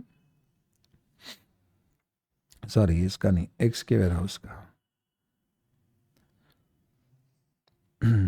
तो X के वेयरहाउस का कैरिंग अमाउंट है 1 लाख और फेयर वैल्यू 1,25,000 है। हमने एक्सचेंज किया एंटी वाई के वेयरहाउस से, जिसकी फेयर वैल्यू 120 है, और क्योंकि फेयर वैल्यू 5,000 कम है तो उसने हमें 5,000 कैश भी दे दिया। आप बताओ X की बुक्स में कैसे अकाउंटिंग होगी? तो क्योंकि ये सेम विंसिनिटी में, मतलब ये ज़्यादा दूर नहीं है, तो इसका कोई कमर्शियल सब्सटेंस नहीं है, ये अज्यूम करके आप आंसर दोगे कि हम इसकी अकाउंटिंग नहीं करेंगे। ऐसा नहीं है, हम इसमें कोई गेन लॉस बुक नहीं करेंगे क्योंकि कमर्शियल सब्सटेंस नहीं है। तो जो कैरिंग अमाउंट X के वेयरहाउस का है उसी पे Y का वेयरहाउस रिकॉर्ड हो जाएगा। पर क्योंकि Y ने 5,000 रुपये कैश दिए तो मैं बोलूँगा जो मुझे मिला है वो टोटल 1 लाख पे रिकॉर्ड होगा। तो 5,000 कैश और 95,000 में Y का वेयरहाउस, यानी ये सारी फेयर वैल्यू मेरे कोई काम की नहीं है। तो हम सिंपली क्या करेंगे, 95,000 पे वेयरहाउस रिकॉर्ड कर देंगे और 5,000 की कैश, ऐसा। ठीक है, तो एक्सचेंज में इस तरह से आपको अकाउंटिंग करनी है, ये आपका एक्सचेंज का डिस्कशन है। सेल्फ कंस्ट्रक्टेड एसेट आपने किए हैं तो वही प्रिंसिपल जो अभी अपन ने पढ़े उसके हिसाब से रेडी टू यूज तक के सारे खर्चे कैपिटलाइज करो, बात के बंद करो। रेडी टू यूज तक में कौन से खर्चे? डायरेक्टली एट्रीब्यूटेबल, यानी आप बिल्डिंग बना रहे हो तो सीमेंट, रेती, गिट्टी के खर्चे सब ऐड हो जाएंगे। सर मैंने DLF अपनी ऑफिस की बिल्डिंग बना रहा है तो उसने अपनी क्रेन लगा दी वहाँ पे, अपने ही उसने JCB लगा दी है, जो कंस्ट्रक्शन में काम कर रहे हैं, तो उसका डिप्रिसिएशन ऐड होगा। उन्होंने अपने सुपरवाइजर वर्कर वहाँ डाल दिए तो सुपरवाइजर की सैलरी का अलोकेशन, वर्कर की वेजेस, ये सब ऐड होगा, क्योंकि ये directly attributable to construction of asset है। ठीक है, तो ट्रायल रन के खर्चे, इंस्टॉलेशन, डिप्रिसिएशन और इक्विपमेंट, कोई शेड वेड बनाए थे वहाँ पे लोगों के रहने के लिए जब तक कंस्ट्रक्शन हो रहा है, ये सब जुड़ जाएगा। और ये सारी नेगेटिव कॉस्ट है जो नहीं जुड़ेगी, जो अपन ने पहले देखी थी। इस दौरान अगर आपने वो जगह को किसी को किराए पे दे दिया पार्किंग वगैरह के लिए, उससे इनकम आ रही है, तो वो असेट की कॉस्ट से कम मत करना। क्यों? क्योंकि उससे बिल्डिंग का कोई कंस्ट्रक्शन नहीं हो रहा है, वो एंसिलरी ऑपरेशन है। ठीक है, तो ये लॉजिक से बोरिंग कॉस्ट। अच्छा, इसके अलावा बोरिंग कॉस्ट अगर इंडेस 23 में सब्सटैंशियल पीरियड हो तो कैपिटलाइज करना, खुद के इक्विपमेंट यूज हुए उसका डिप्री ऐड करना, एक्चुअल कॉस्ट ऐड करना, अपॉर्चुनिटी कॉस्ट नहीं, कोई लॉस हो तो ऐड मत करना। जब तक असेट रेडी नहीं हो CWIP दिखाना। असेट बनाने के लिए किसी को एडवांस दिया है तो उसे कैपिटल एडवांस दिखाना, ना कि CWIP। और ध्यान रखना जो टोटल कॉस्ट कैपिटलाइज हो वो असेट के रिकवरेबल अमाउंट से ज़्यादा नहीं हो, जो इंडेस 36 का पार्ट है।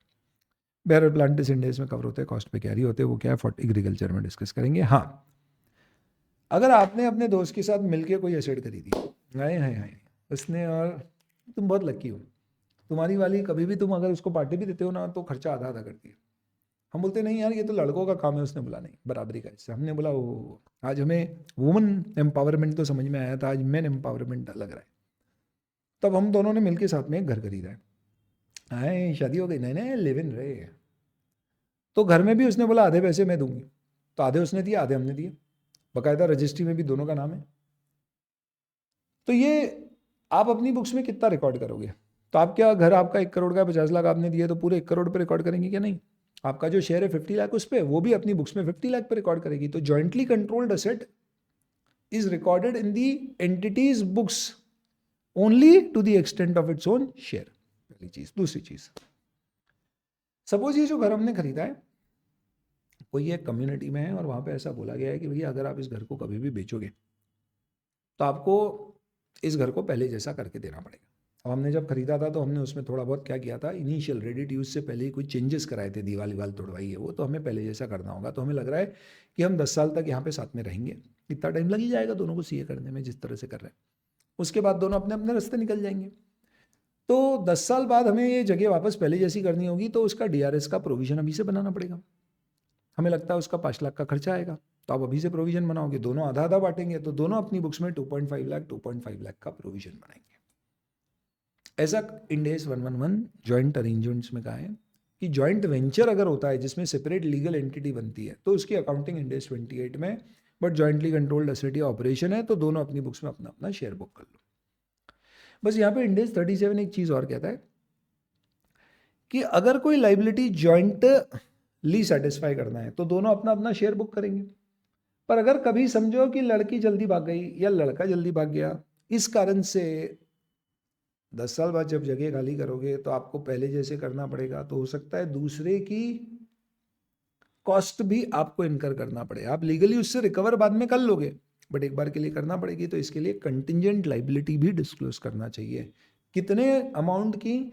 जो लाइबिलिटी आपने अपनी बुक्स में नहीं रिकॉर्ड की है क्योंकि दूसरा व्यक्ति उसको पे करने के लिए लाइबल है, ऐसा इंड AS 37 कहता है। तो contingent liability should be disclosed for co-owners share in the DRS provision and each party should record the asset at its own value. ठीक है, तो इससे रिलेटेड एक क्वेश्चन है हमारा जॉइंटली कंट्रोल्ड एसेट का, जॉइंट ऑपरेशंस का। देखिए, टाइगर जेम और Mammoth mineral extraction of coal में है। हालांकि कोल एक्सट्रैक्शन के क्वेश्चन पूछना नहीं चाहिए क्योंकि उस पर इंड AS लगता नहीं है। टाइगर जेम और Mammoth jointly acquired underground luminous coal mine in 55-45 ratio. ठीक है, दोनों कंपनी ने अग्री किया है कि ये शेयर करेंगे कॉस्ट, और डिसीजन में यूनानिमस अग्रीमेंट है, यानी जॉइंट कंट्रोल है। कोई सेपरेट एंटिटी नहीं है, इसका मतलब ये जॉइंट वेंचर नहीं है। एक्सट्रैक्शन ऑफ कोल और मिनरल इज डन थ्रू बड़ी बड़ी machine. Machine can extract only 95%, बचा हुआ इररिकवरेबल है और माइन में ही रहेगा। होता है ना, जैसे घर में हमारा क्या है, एक्वागार्ड लगा हुआ है, उसमें नीचे पानी हमेशा फंसा हुआ ही रहता है क्योंकि नल उससे थोड़ा सा ऊपर है, तो उतना पानी हम कभी निकाल नहीं पाते। तो ऐसे ही ये कोल माइन में ना 5% कोयला अंदर ही पड़ा रहेगा, वो निकाल नहीं पाएंगे। आगे कहा गया है as per law and force mine should be decommissioned at the end of useful life. तो जो खदान है जिससे हम कोयला निकाल रहे हैं ना, जब पूरा कोयला निकल जाएगा तो उसके बाद हमें इस जगह को पूरा फ्लैट करके देना पड़ेगा या डीकमीशन करनी पड़ेगी। क्या ये जॉइंट अरेंजमेंट जो है ये जॉइंट ऑपरेशन है या वेंचर? जॉइंट ऑपरेशन, क्योंकि सेपरेट एंटिटी है नहीं, सिंपल। ये इंड AS 111 में डिफाइंड है। डिस्कस द ट्रीटमेंट ऑफ अनएक्सट्रैक्टेड कोल। तो भैया अनएक्सट्रैक्टेड कोल, तो आपकी कोल माइन में जो 5% कोल है ना, वो आप एसेट की कॉस्ट का ही पार्ट मानो, उसे आप इन्वेंट्री में मत लाना। क्यों? क्योंकि उसके बिना आपका एसेट यूजेबल ही नहीं है। इनफैक्ट ये बहुत अच्छा क्वेश्चन नहीं है, इससे अच्छा पहले एक क्वेश्चन हुआ करता था, एक अंडरग्राउंड केव है जिसमें हम गैस स्टोर करते हैं। अब अगर हम इसमें 10 मिलियन या 10 गैलन गैस स्टोर कर रहे हैं, तो हमें हमेशा इसमें प्रेशर बनाने के लिए 1 गैलन गैस रखना पड़ती है, ताकि जो पाइप है उससे ये गैस बाहर आ पाए। ये जो 1 गैलन गैस है ये कभी भी एक्सट्रैक्ट नहीं होगी, ये हमने भर दी है, उसमें फिट कर दिए प्रेशर बनाने के लिए। तो टोटल इसमें 11 million, let's say 11 unit gas है। कभी भी निकालूंगा तो 10 ही निकलेगी, और डाल दूंगा फिर निकालूंगा, 1 तो पड़ी रखेंगे क्योंकि उससे प्रेशर बनता है। ऐसा बोलते हैं कि वो 1 यूनिट ऑफ गैस इस चेंबर में फिल करना should be added to the cost of the asset. क्यों? क्योंकि उसके बिना एसेट यूजेबल ही नहीं। तो उसी लॉजिक से इन्होंने बोला है वो 5% को तो एसेट की कॉस्ट में ऐड कर देंगे। ये अनएक्सट्रैक्टेड कोल की बात हो गई। और इंड AS 16 और 36 के अनुसार क्या अकाउंटिंग होगी? तो DRS का जो भी कॉस्ट आपका होगा आप एस्टिमेट करके, क्योंकि आपको डिसमेंटल करना है उसे, तो आप टाइम वैल्यू को कंसिडर करके उसका प्रोविजन बनाओगे और अपना अपना share of cost of decommissioning liability अपनी अपनी बुक्स में ऐड कर दोगे। साथ ही साथ में जो दूसरे की लाइबिलिटी का हिस्सा है उसे आप कंटिंजेंट लाइबिलिटी शो करोगे। बस ये वाली बात है, ठीक है। तो ये जॉइंटली कंट्रोल्ड एसेट हो गया, इससे आपका कॉस्ट का पूरा डिस्कशन खत्म हो जाता है। और आ जाते हैं अब डेप्रिसिएशन पे। ये इंटर वाला है तो आपके लिए बहुत ज़्यादा चैलेंजिंग नहीं है, बड़ा आसान है। डेप्रिसिएशन का फंडामेंटल क्या है भैया? डेप्रिसिएशन लगाने के लिए 4 चीज़ें चाहिए। कॉस्ट, रेसिडुअल वैल्यू, दोनों को माइनस करोगे, एक को दूसरे से माइनस करोगे तो डेप्रिशिएबल अमाउंट आएगा। डिवाइड करो उसको यूजफुल लाइफ से, अगर एसएलएम मेथड है तो डेप्रिसिएशन। तो 4 चीज़ क्या क्या हो गई? मेथड एसएलएम डब्ल्यूडीवी या unit based, residual value, cost और लाइफ।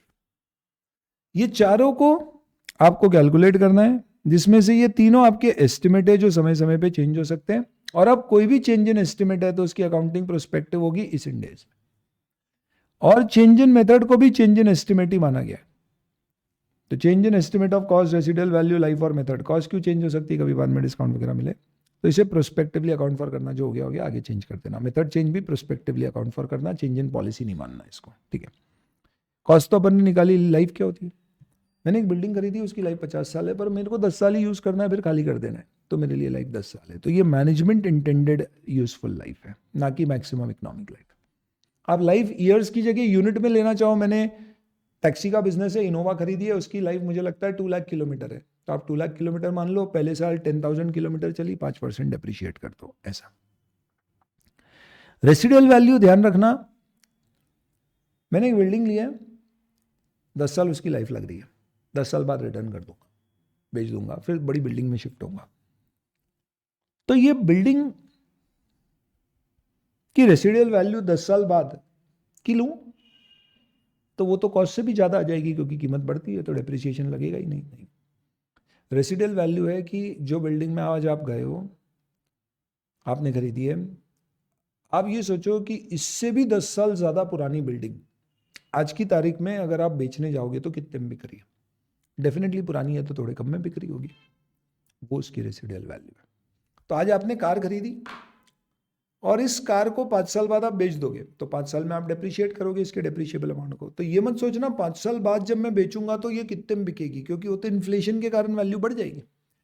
आज ये जो नई गाड़ी आपने खरीदी है, ऐसी 5 साल पुरानी गाड़ी कितने की मिल रही है, वो इसकी रेसिडुअल वैल्यू है। तो residual value is the current estimated value of the asset of age and condition expected at the end of the useful life.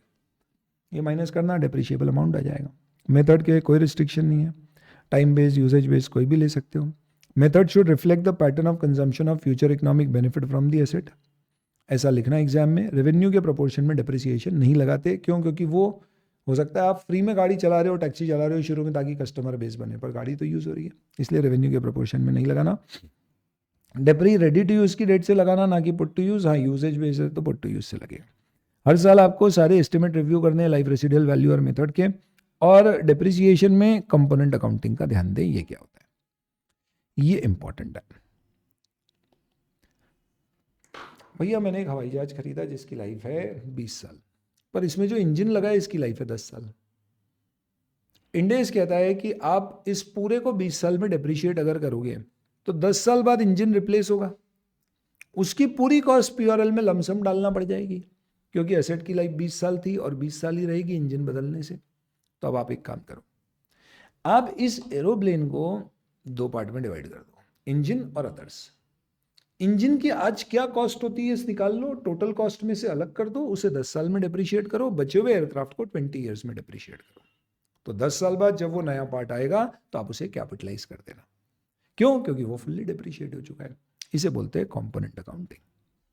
तो क्या बोलते हैं, if you have any component with has a material value and it has a life or a method of depreciation which is different from that of the asset, तो significant value है, तो ही computer खरीदा, mouse और keyboard खरीदे, उसकी life अलग हो सकती है, पर significant नहीं है, तो आप कंप्यूटर के साथ ही डेप्रिशिएट करो। It should be depreciated over its own useful life and not the life of the asset. But if it is similar to the asset, depreciate along with the useful life of the asset. If it is of insignificant value, again depreciate it over the useful life of the asset itself.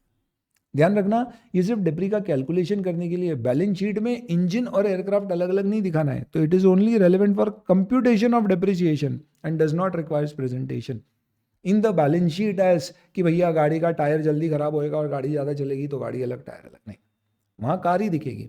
डेप्री calculation आपको इस तरह से अलग से करना पड़ेगा, ठीक है। तो कंपोनेंट अकाउंटिंग के कारण क्या होगा, जब भी आप कोई पार्ट रिप्लेस करोगे तो वो कैपिटलाइज होगा और पुराना पार्ट अलग से डेप्रिशिएट हो रहा है, अगर उसकी कोई कैरिंग अमाउंट बची है तो राइट ऑफ हो जाएगी, ठीक है जी सर। तो कोई भी पार्ट अगर रिप्लेस हो रहा है नए पार्ट से, तो carrying amount off replace part को पीआरएल में लॉस बुक कर दो, और कॉस्ट ऑफ नया पार्ट जो आपने रिप्लेस करके लगाया है उसे कॉस्ट ऑफ पीपी में ऐड कर दो। ये सेम लॉजिक अगर कोई नॉन रिकरिंग सिग्निफिकेंट एक्सपेंस है उस पर भी लगेगा। मतलब मैंने आज बिल्डिंग बनाई और उस पर पेंटिंग करी, 50 लाख की बिल्डिंग, मुझे लगता है ये 50 लाख की जो बिल्डिंग है, चलो क्वेश्चन ही देख लो, मेंटेनेंस कॉस्ट पे भी ये कंसेप्ट लगता है। मुझे लगता है ये 50 लाख की बिल्डिंग में जो मैंने पेंट किया है ना, ये पेंट मुझे 5 साल बाद दोबारा करना पड़ेगा। जबकि बिल्डिंग की लाइफ 20 साल है। तो आप मालूम है क्या करो, आप पेंट को 5 साल में डिप्रिशिएट करो और बची हुई बिल्डिंग को 20 ईयर्स में, और 5 साल बाद जब रीपेंट करोगे तो उसे कैपिटलाइज कर देना। वन शॉट खर्चा पीआरएल में बुक करने की जरूरत नहीं है। देखो, shipping company is required by law to overhaul all its ship into dry dock every 5 year for major inspection and overhaul। तो हर 5 साल में हेवी मेंटेनेंस कराना है। Overall expenditure might at first sight seem to be repair to the ship, but it is actually a cost incurred to get back ship into seaworthy condition। यानी मुझे करना ही पड़ेगा, important है, और इसलिए इसका नेचर कैपिटल है। एक 40 करोड़ की शिप जिसकी 20 साल की लाइफ है, उसे हर 5 साल में ओवरऑलिंग कराना है, और ओवरऑलिंग की कॉस्ट 10 करोड़ रुपए। यहाँ पे कोई प्रेजेंट वैल्यू फैक्टर कुछ नहीं दिया, तो आप मानो जब मैंने शिप खरीदी तब भी 10 करोड़ थी, 5 साल बाद भी 10 करोड़ रहेगी। तो आप क्या करना है, instead of depreciating ship of 40 crore in 20 years, आप बोलना 10 crore overhauling cost will be depreciated in 5, remaining 30 crore of ship will be depreciated in 20 years. तो 1.5 + 2 3.5 crore will be your depreciation per annum. तो 2 + 1.5 3.5, 5 साल में 17.5 डिप्रिशिएट हो जाएगा। शिप आपकी 40 की थी, 40 में से 17.5 डिप्रिशिएट हो गया तो बचेगी 22.5 पे। फिर आप 10 करोड़ का उसमें ओवरऑलिंग करोगे तो ये कैपिटलाइज करके 32.5 फिर से हो जाएगा। सही है ना, मैंने कैलकुलेशन तो 40 करोड़ की शिप है तो 22.5 पे आ जाएगा। अब आपने खर्चा कितना किया है वापस से, तो फिर मेंटेनेंस का 10 करोड़ का खर्चा है वो कैपिटलाइज हो जाएगा, तो 32.5 पे हो जाएगा। फिर आप उसको बचे हुए 5 सालों में वापस से वही 3.5 × 5, ऐसा 4 बार करोगे आप, पूरी शीट डिप्रिशिएट हो जाएगी। ये कॉन्सेप्ट है। अब इसमें तो मैंने क्या किया था सर, मेंटेनेंस की कॉस्ट शुरू से डिप्रिशिएट करी थी अलग से। कई बार ऐसा होता है कि मैंने कंपोनेंट को शुरू से अलग से डिप्रिशिएट नहीं किया, पर बाद में वो खराब हो गया, वो विंडशील्ड खराब हो गई। तो एमएस ने एक हेवी मशीन एक्वायर करी है 1 करोड़ रुपए पे, जिसमें उसने कंपोनेंट वाइज ब्रेकडाउन नहीं किया। लाइफ 10 साल थी, 6th ईयर के एंड में तो रेसिडुअल वैल्यू 0 है, तो 60 लाख डिप्रिसिएशन लग गया होगा, तो उसका कैरिंग अमाउंट 40 लाख आ रहा है। एक मेजर कंपोनेंट टरबाइन रिप्लेस हो गया, क्योंकि उसको अब मेंटेनेंस खर्चा करके फायदा नहीं है, बदलना फायदेमंद है। बची हुई मशीन परफेक्ट है और 4 साल और चलेगी, ठीक है। नए टरबाइन की कॉस्ट 45 लाख है। तो पहले हम क्या करते हैं कि यार ये टरबाइन लगाने से मशीन की लाइफ तो बढ़ नहीं रही है, तो खर्चा बुक कर दो। नहीं, अब इसे कैपिटलाइज करेंगे, लेकिन जो पुराने टरबाइन की कैरिंग अमाउंट है उसे हम माइनस कर देंगे और पीआरएल में डाल देंगे। तो पुराने टरबाइन का कैरिंग अमाउंट कितना है, पुराने टरबाइन की कैरिंग अमाउंट निकालने के लिए मुझे क्या निकालना होगा, जब मशीन खरीदी थी तब टरबाइन की क्या कीमत उसमें 1 करोड़ में जुड़ी हुई थी, और वो 6 साल में डिप्रिशिएट होकर कितने पे आ रही होगी। तो यहां पे इन्होंने बोला है कि cost of new turbine to be recognized as an asset, what is the treatment which should be done, और रिवाइज कैरिंग अमाउंट क्या होगा, डिस्काउंटेड 5% पर एनम। तो इंडेस में दिया गया है कि इनकेस अगर आपको कोई कंपोनेंट को रिप्लेस किया है और उस रिप्लेस पार्ट को आपने पीपी के साथ डिप्रिशिएट किया था, अलग से आइडेंटिफाई और सेपरेट डिप्रिसिएशन नहीं लगाया था जैसा कि अपन ने शिप के केस में किया था, ओवरऑल कॉस्ट में साथ में डिप्रिशिएट हुआ है, तो आपको कंप्यूट करना होगा, डिराइव करना होगा carrying amount off replace part. ये कैसे डिराइव होगा, तो इसको डिराइव करने के पीछे लॉजिक है, आप कॉस्ट निकालो रिप्लेस पार्ट की on the date of acquisition. कैसे, आप एक काम करो, आप इन्फ्लेशन के लिए उसको एडजस्ट कर दो। तो आप ये देखो, what is the cost on date of acquisition, by considering cost of such part on replacement today subject to adjustment. तो सर आज उसकी 45 लाख कॉस्ट है, तो आज से 6 साल पहले अगर 5% से इन्फ्लेशन हो रहा है, डिस्काउंटिंग फैक्टर है, तो इसकी कॉस्ट क्या होगी, ये निकल जाएगी। तो इस लॉजिक से आप कॉस्ट निकाल लीजिए, 45 लाख 5% डिस्काउंटेड फॉर 6 ईयर्स 3357,900, ये इसकी ईयर 0 पे कॉस्ट है। मुझे कॉस्ट नहीं करना है क्योंकि इसको तो डिप्रिशिएट किया है मैंने, कितना 10% हर साल, तो 60% डिप्रिशिएट हुआ है, तो इसका कैरिंग अमाउंट जो है ना वो 40% आ रहा होगा।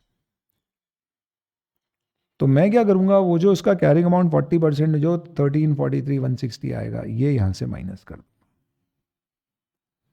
तो ये रिवाइज्ड वैल्यू आ जाएगी एसेट की, और उसे 4 साल की लाइफ मान के डिप्रिशिएट कर दूंगा फ्यूचर में। This is the way you do accounting for components, ठीक है। तो ये इस तरह से आपको इसको सॉल्व करना है। और बस ये फंडामेंटल है, ये लॉजिक है, इसके ऊपर सारे डिप्रिसिएशन और इस तरह के आपके क्वेश्चंस होते हैं। इसके ऊपर एक सबसे अच्छा क्वेश्चन इस इंडेस का और सबसे इम्पोर्टेंट वो करते हैं, आइए। 1 अप्रैल को सन ने कुछ लैंड खरीदा है 10 मिलियन में, जिसमें लीगल कॉस्ट शामिल है, तो ये लैंड कैपिटलाइज हो जाएगा। नए फैक्ट्री बनाने के लिए कंस्ट्रक्शन वर्क 1 मई को शुरू हुआ है और फॉलोइंग कॉस्ट इनकर हुई है, तो ये सब बिल्डिंग की कॉस्ट में जाएगा, तो ये बिल्डिंग में ऐड हो जाएगा, मटेरियल बिल्डिंग में ऐड हो जाएगा, ये for an number of months building की कॉस्ट में ऐड हो जाएगी जब तक बनी है building. Overhead cost directly on construction add हो जाएगी, भले ही इनडायरेक्ट है पर क्योंकि ये डायरेक्टली एट्रीब्यूटेबल है तो। ऑनगोइंग ओवरहेड कॉस्ट ऐड नहीं होगी क्योंकि जनरल एडमिन ओवरहेड है।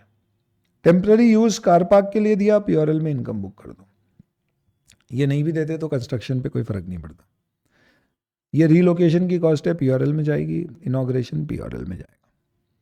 कंप्लीट हो गई 30 नवंबर को, शुरू हुई थी 1 मई को, तो इसका मतलब टोटल कितने महीने काम चला, नवंबर यानी 11 महीने और शुरू के 4 महीने नहीं चला अप्रैल तक, तो 7 महीने, तो 7 मंथ की आपकी कॉस्ट एम्प्लॉयमेंट की और ओवरहेड की ऐड होगी। इसे सब्सटैंशियल पीरियड माना है तो बोरिंग कॉस्ट ऐड कर देना। प्रोडक्शन 1 फरवरी को शुरू हुआ तो 30 नवंबर से ही डेप्रिसिएशन स्टार्ट हो जाएगा, ना कि रेडी टू यूज की date. Overall useful life 40 years from date of completion है, यानी 30 नवंबर से, पर एस्टिमेटेड है roof will require replacement after 20 year. तो जो आपकी कॉस्ट है उसमें बोला गया है कि 30% of the total cost of building is the cost of roof, तो 30% आप रूफ कंपोनेंट मानना जिसकी लाइफ आप 20 इयर्स मानना, और 70% आपका बिल्डिंग का रिमेनिंग कंपोनेंट है जिसकी लाइफ 40 इयर्स मानोगे, तो डेप्री निकालने के काम आएगा। At the end of 40 period, legal enforceable obligation है to demolish the factory and restore to original condition, and director estimate cost of demolition in 40-year time period will be 20 million. तो 40 साल बाद 20 मिलियन देना पड़ेंगे और discounting factor 0.046 है, तो आप 20 मिलियन इंटू 0.046 को प्रोविजन फॉर डीआरएस निकाल के इसे अभी से असेट की कॉस्ट में ऐड कर दें, क्योंकि ऑब्लिगेशन है। आपने 17.5 मिलियन का लोन लिया है 1 अप्रैल को, इस पे 6% ब्याज लगा है, आप इसे सिर्फ 7 महीने के लिए कैपिटलाइज करना जब तक असेट कंस्ट्रक्शन में था। इसमें आपको 1 लाख की इन्वेस्टमेंट इनकम हुई है तो ये 1 लाख रुपए माइनस कर देना, ये मिलियन है और ये लैक्स है। इंडेस 23 ऐसा बोलता है, तब वहाँ डिस्कस करेंगे, बस इससे आपकी कॉस्ट आ जाएगी। तो आप देखो अपन ने क्या क्या कॉस्ट में ऐड किया, एक बार क्रॉस चेक कर लेते हैं। 3 लाख 6.08 14,7, 3 लाख 6.08 मिलियन 14,7। उसके बाद में अपन ने प्रेजेंट वैल्यू इसकी निकाली, वो ऐड किया, और ये बोरोइंग कॉस्ट ऐड किया, तो ये बोरोइंग कॉस्ट इतनी आ रही है और ये प्रेजेंट वैल्यू आ रही है। इस टोटल कॉस्ट में रूफ की कॉस्ट कितनी मानोगे आप, 30%, तो डेप्रिशिएबल अमाउंट तो इतना ही है, इसमें लैंड की कॉस्ट हटा दी, इसका 30% 20 साल में, 70% 40 साल। इस साल डेप्रिसिएशन 4 महीने का लगेगा, 30 नवंबर से 31 मार्च, ये डेप्री लग गया, ये माइनस हो गया, ये कैरिंग अमाउंट आ गया, क्वेश्चन खत्म। बेस्ट क्वेश्चन है ये, इसमें सारे एडजस्टमेंट्स आते हैं। This completes your discussion of everything except revaluation. और रिवैल्यूएशन का क्या फंडामेंटल है दोस्तों, तो इंपॉर्टेंट है ये भी। रिवैल्यूएशन में क्या बोला गया है, कोई भी अगर प्रॉपर्टी प्लांट इक्विपमेंट को आपको रिवैल्यू करना है तो ये आपकी चॉइस ऑफ अकाउंटिंग पॉलिसी है, और ये पॉलिसी होने के कारण आप एक असेट को नहीं, एक कंप्लीट क्लास ऑफ असेट को रिवैल्यू करोगे। क्लास ऑफ असेट कैसे डिफाइन होता है, it is dependent on the nature and the use of the asset. तो लैंड और बिल्डिंग अलग अलग क्लास है, within that office building और showroom building can be different class, अगर आपको लगता है कि आपके लिए बिजनेस पॉइंट ऑफ व्यू से उसका नेचर और यूज काफी अलग अलग है। तो you will have to revalue complete class of asset unless the fair value of any asset is not determinable. Class of asset is grouping done based on assets nature and use to the entity. जब भी revaluation होगा fair value पे होगा, which is the selling price, ना कि net selling price, exit price. Revaluation करने पे sir gain आया तो क्या करेंगे, पहली बार रिवैल्यूएशन पे गेन आया तो ओसीआई और रिवैल्यूएशन रिजर्व में पड़ा रहेगा। ये ओसीआई नॉन रिक्लासिफाइबल है तो सेल होने पे इसे पीआरएल में नहीं डालेंगे, सीधे उठा के रिटेन्ड अर्निंग में डाल देंगे रिवैल्यूएशन रिजर्व से। सब्सिक्वेंट, अच्छा पहली बार में लॉस हुआ तो पीआरएल में डाल देना, तो ये अलग ही अकाउंटिंग है, गेन रिजर्व में, लॉस पीआरएल में। सब्सिक्वेंटली अगर लॉस हुआ तो अगर आपके पास कोई रिवैल्यूएशन रिजर्व पड़ा हुआ है तो उसे रिवैल्यूएशन रिजर्व से एडजस्ट करना, क्योंकि रिवैल्यूएशन रिजर्व में पैसा ओसीआई के थ्रू गया था तो एडजस्ट भी ओसीआई के थ्रू होगा। नहीं है या एक्सेस हो गया तो पीआरएल में जाएगा, तो PRL except to the extent of gain earlier recognize through OCI the loss will also be debited to OCI, यानी जितना रिवैल्यूएशन रिजर्व अवेलेबल है उतना। सर बाद में अगर गेन हुआ तो भाई सीधी सी बात है, पहली बार गेन हुआ था तो रिवैल्यूएशन रिजर्व, दूसरी बार हुआ तो भी रिवैल्यूएशन रिजर्व। नहीं, ये सही है, पर अगर पहली बार लॉस हुआ और दूसरी बार गेन हुआ तो हाँ, तो गेन हमेशा ओसीआई के थ्रू रिवैल्यूएशन रिजर्व में जाता है, पर अगर आपने पहले कोई लॉस पीआरएल में बुक किया है तो उतने तक का गेन भी पीआरएल में जाएगा। तो रिवैल्यूएशन की पूरी अकाउंटिंग किस पर डिपेंडेंट होती है बेटा, आपने इनिशियली अकाउंटिंग क्या की थी उस पर। पर इस पूरे में मेरा एक नियम ध्यान रखना, रिवैल्यूएशन रिजर्व का कभी भी डेबिट बैलेंस नहीं होगा, नेवर। तो पहली बार ही लॉस हुआ तो आप रिवैल्यूएशन में नहीं डालोगे, पीआरएल में ले जाओगे। पहली बार गेन हुआ, दूसरी बार आपको लॉस हुआ तो जितना रिवैल्यूएशन रिजर्व है उतना एडजस्ट कर देना, एक्सेस लॉस को पीआरएल में डाल देना, तो कभी भी नेगेटिव नहीं होगा रिवैल्यूएशन रिजर्व। सर 500 की एसेट थी, फेयर वैल्यू पहला रिवैल्यू किया 600 हो गई, तो 600 पे डेप्री लगेगा क्या? हाँ, और पूरा डेप्री 600 का पीआरएल में जाएगा। तो सर 500 पे डेप्रिसिएशन हम 50 का लगा रहे थे, अब एसेट रिवैल्यू हो गई थी 600 पे, तो 60 का डेप लग रहा है और ये पूरा पीआरएल में जा रहा है, जबकि जो 100 रुपये का गेन है वो तो ओसीआई में जा रहा है। तो 10 का एक्सेस डेप्री अगर पीएनएल में जा रहा है तो गलत नहीं है, नहीं है, जाएगा। हाँ, आप चाहो तो रिवैल्यूएशन रिजर्व से रिटेन्ड अर्निंग में 10 रुपये हर साल ट्रांसफर कर देना, ताकि जो आपका एक्सपेंस ज़्यादा बुक होने से रिटेन्ड अर्निंग कम हुआ है वो वापस से बढ़ जाए, पर ये पीआरएल से नहीं होगा, सोकी में होगा। तो excess of depre charge on revalued asset in comparison to depreciation on cost can be transferred from OCI to retained earning by the entity, पर ये ऑप्शनल है, आपको करना है तो करो। जब एसेट सेल होगा तो क्या आएगा, प्रॉफिट हुआ सेल पे तो पूरा का पूरा प्रॉफिट पीआरएल में डाल दो, और पुराने रिवैल्यूएशन रिजर्व को पीआरएल में नहीं रिटेन्ड अर्निंग में ट्रांसफर कर देना अगर कोई है तो, क्योंकि नॉन रिक्लासिफाइबल। सर अगर लॉस हुआ तो रिवैल्यूएशन रिजर्व जितना लॉस ओसीआई के थ्रू रिवैल्यूएशन रिजर्व से सेट ऑफ करना, एक्सेस लॉस है तो पीआरएल में डाल देना, खत्म। Sir asset held for sale हुआ है तो 105 में अकाउंटिंग होगी, उसके आगे वहां पर डिस्कस होगा। फ्रीक्वेंसी रिवैल्यूएशन की ऐसी हो कि आपकी कैरिंग अमाउंट और कॉस्ट में ज़्यादा, सॉरी कैरिंग अमाउंट और फेयर वैल्यू में ज़्यादा वेरिएशन ना आए। सीडब्ल्यूआईपी को रिवैल्यू नहीं करते कभी भी, और लैंड और बिल्डिंग अगर है उस पर बनी हुई तो भले ही ये सेपरेट क्लास है पर रिवैल्यूएशन इनका हमेशा साथ में होगा, अलग अलग। अकाउंटिंग एंट्री रिवैल्यूएशन की क्या होती है, तो रियल लाइफ में कंपनीज एक्ट में क्या होता है ना, 100 रुपये की मेरी एसेट है, उसमें मैं अभी तक डेप्रिसिएशन लगा चुका हूँ पिछले सालों में एक्यूमुलेटेड 30, तो आपको पता होगा रियल लाइफ में क्या होता है बेटा, डेप्रिसिएशन की एंट्री डेप्रिसिएशन टू पीपी नहीं होती है कंपनीज एक्ट में,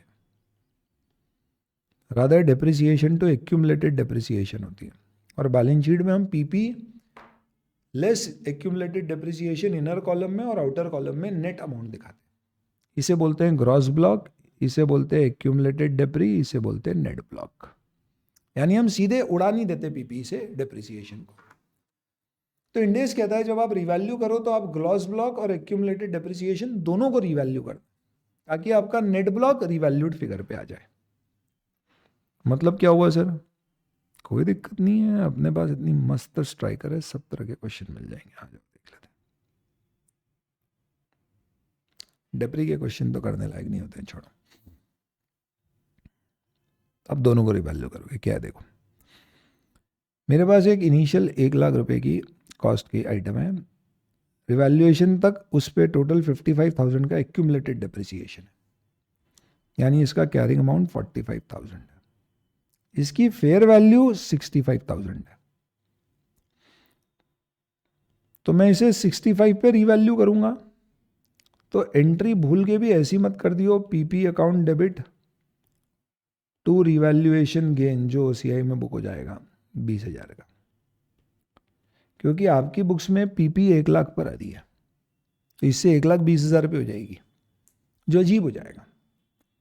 तो ऐसा नहीं करना है तो क्या करना है, तो आपके पास ऑप्शन यह है कि आप देखो कितना 65/45 कितना है 144.44 यानी कि 44.44% का गेन है।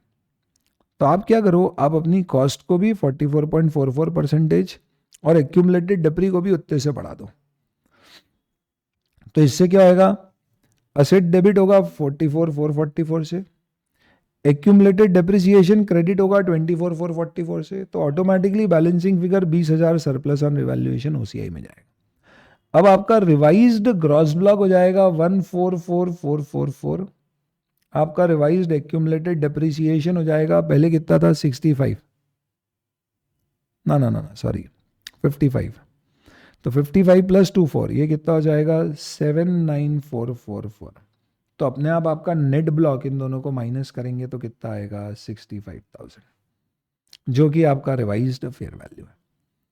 सर ये सब हमको नहीं करना है ऐसे, तो दूसरे तरीका ये नहीं करना है तो दो ऑप्शन अवेलेबल है। एग्जाम में जर्नल एंट्री पूछे और अगर आपको क्वेश्चन में एक्यूमुलेटेड डिप्री दिया है तो आपको दोनों ऑप्शन दिखाना है आंसर में।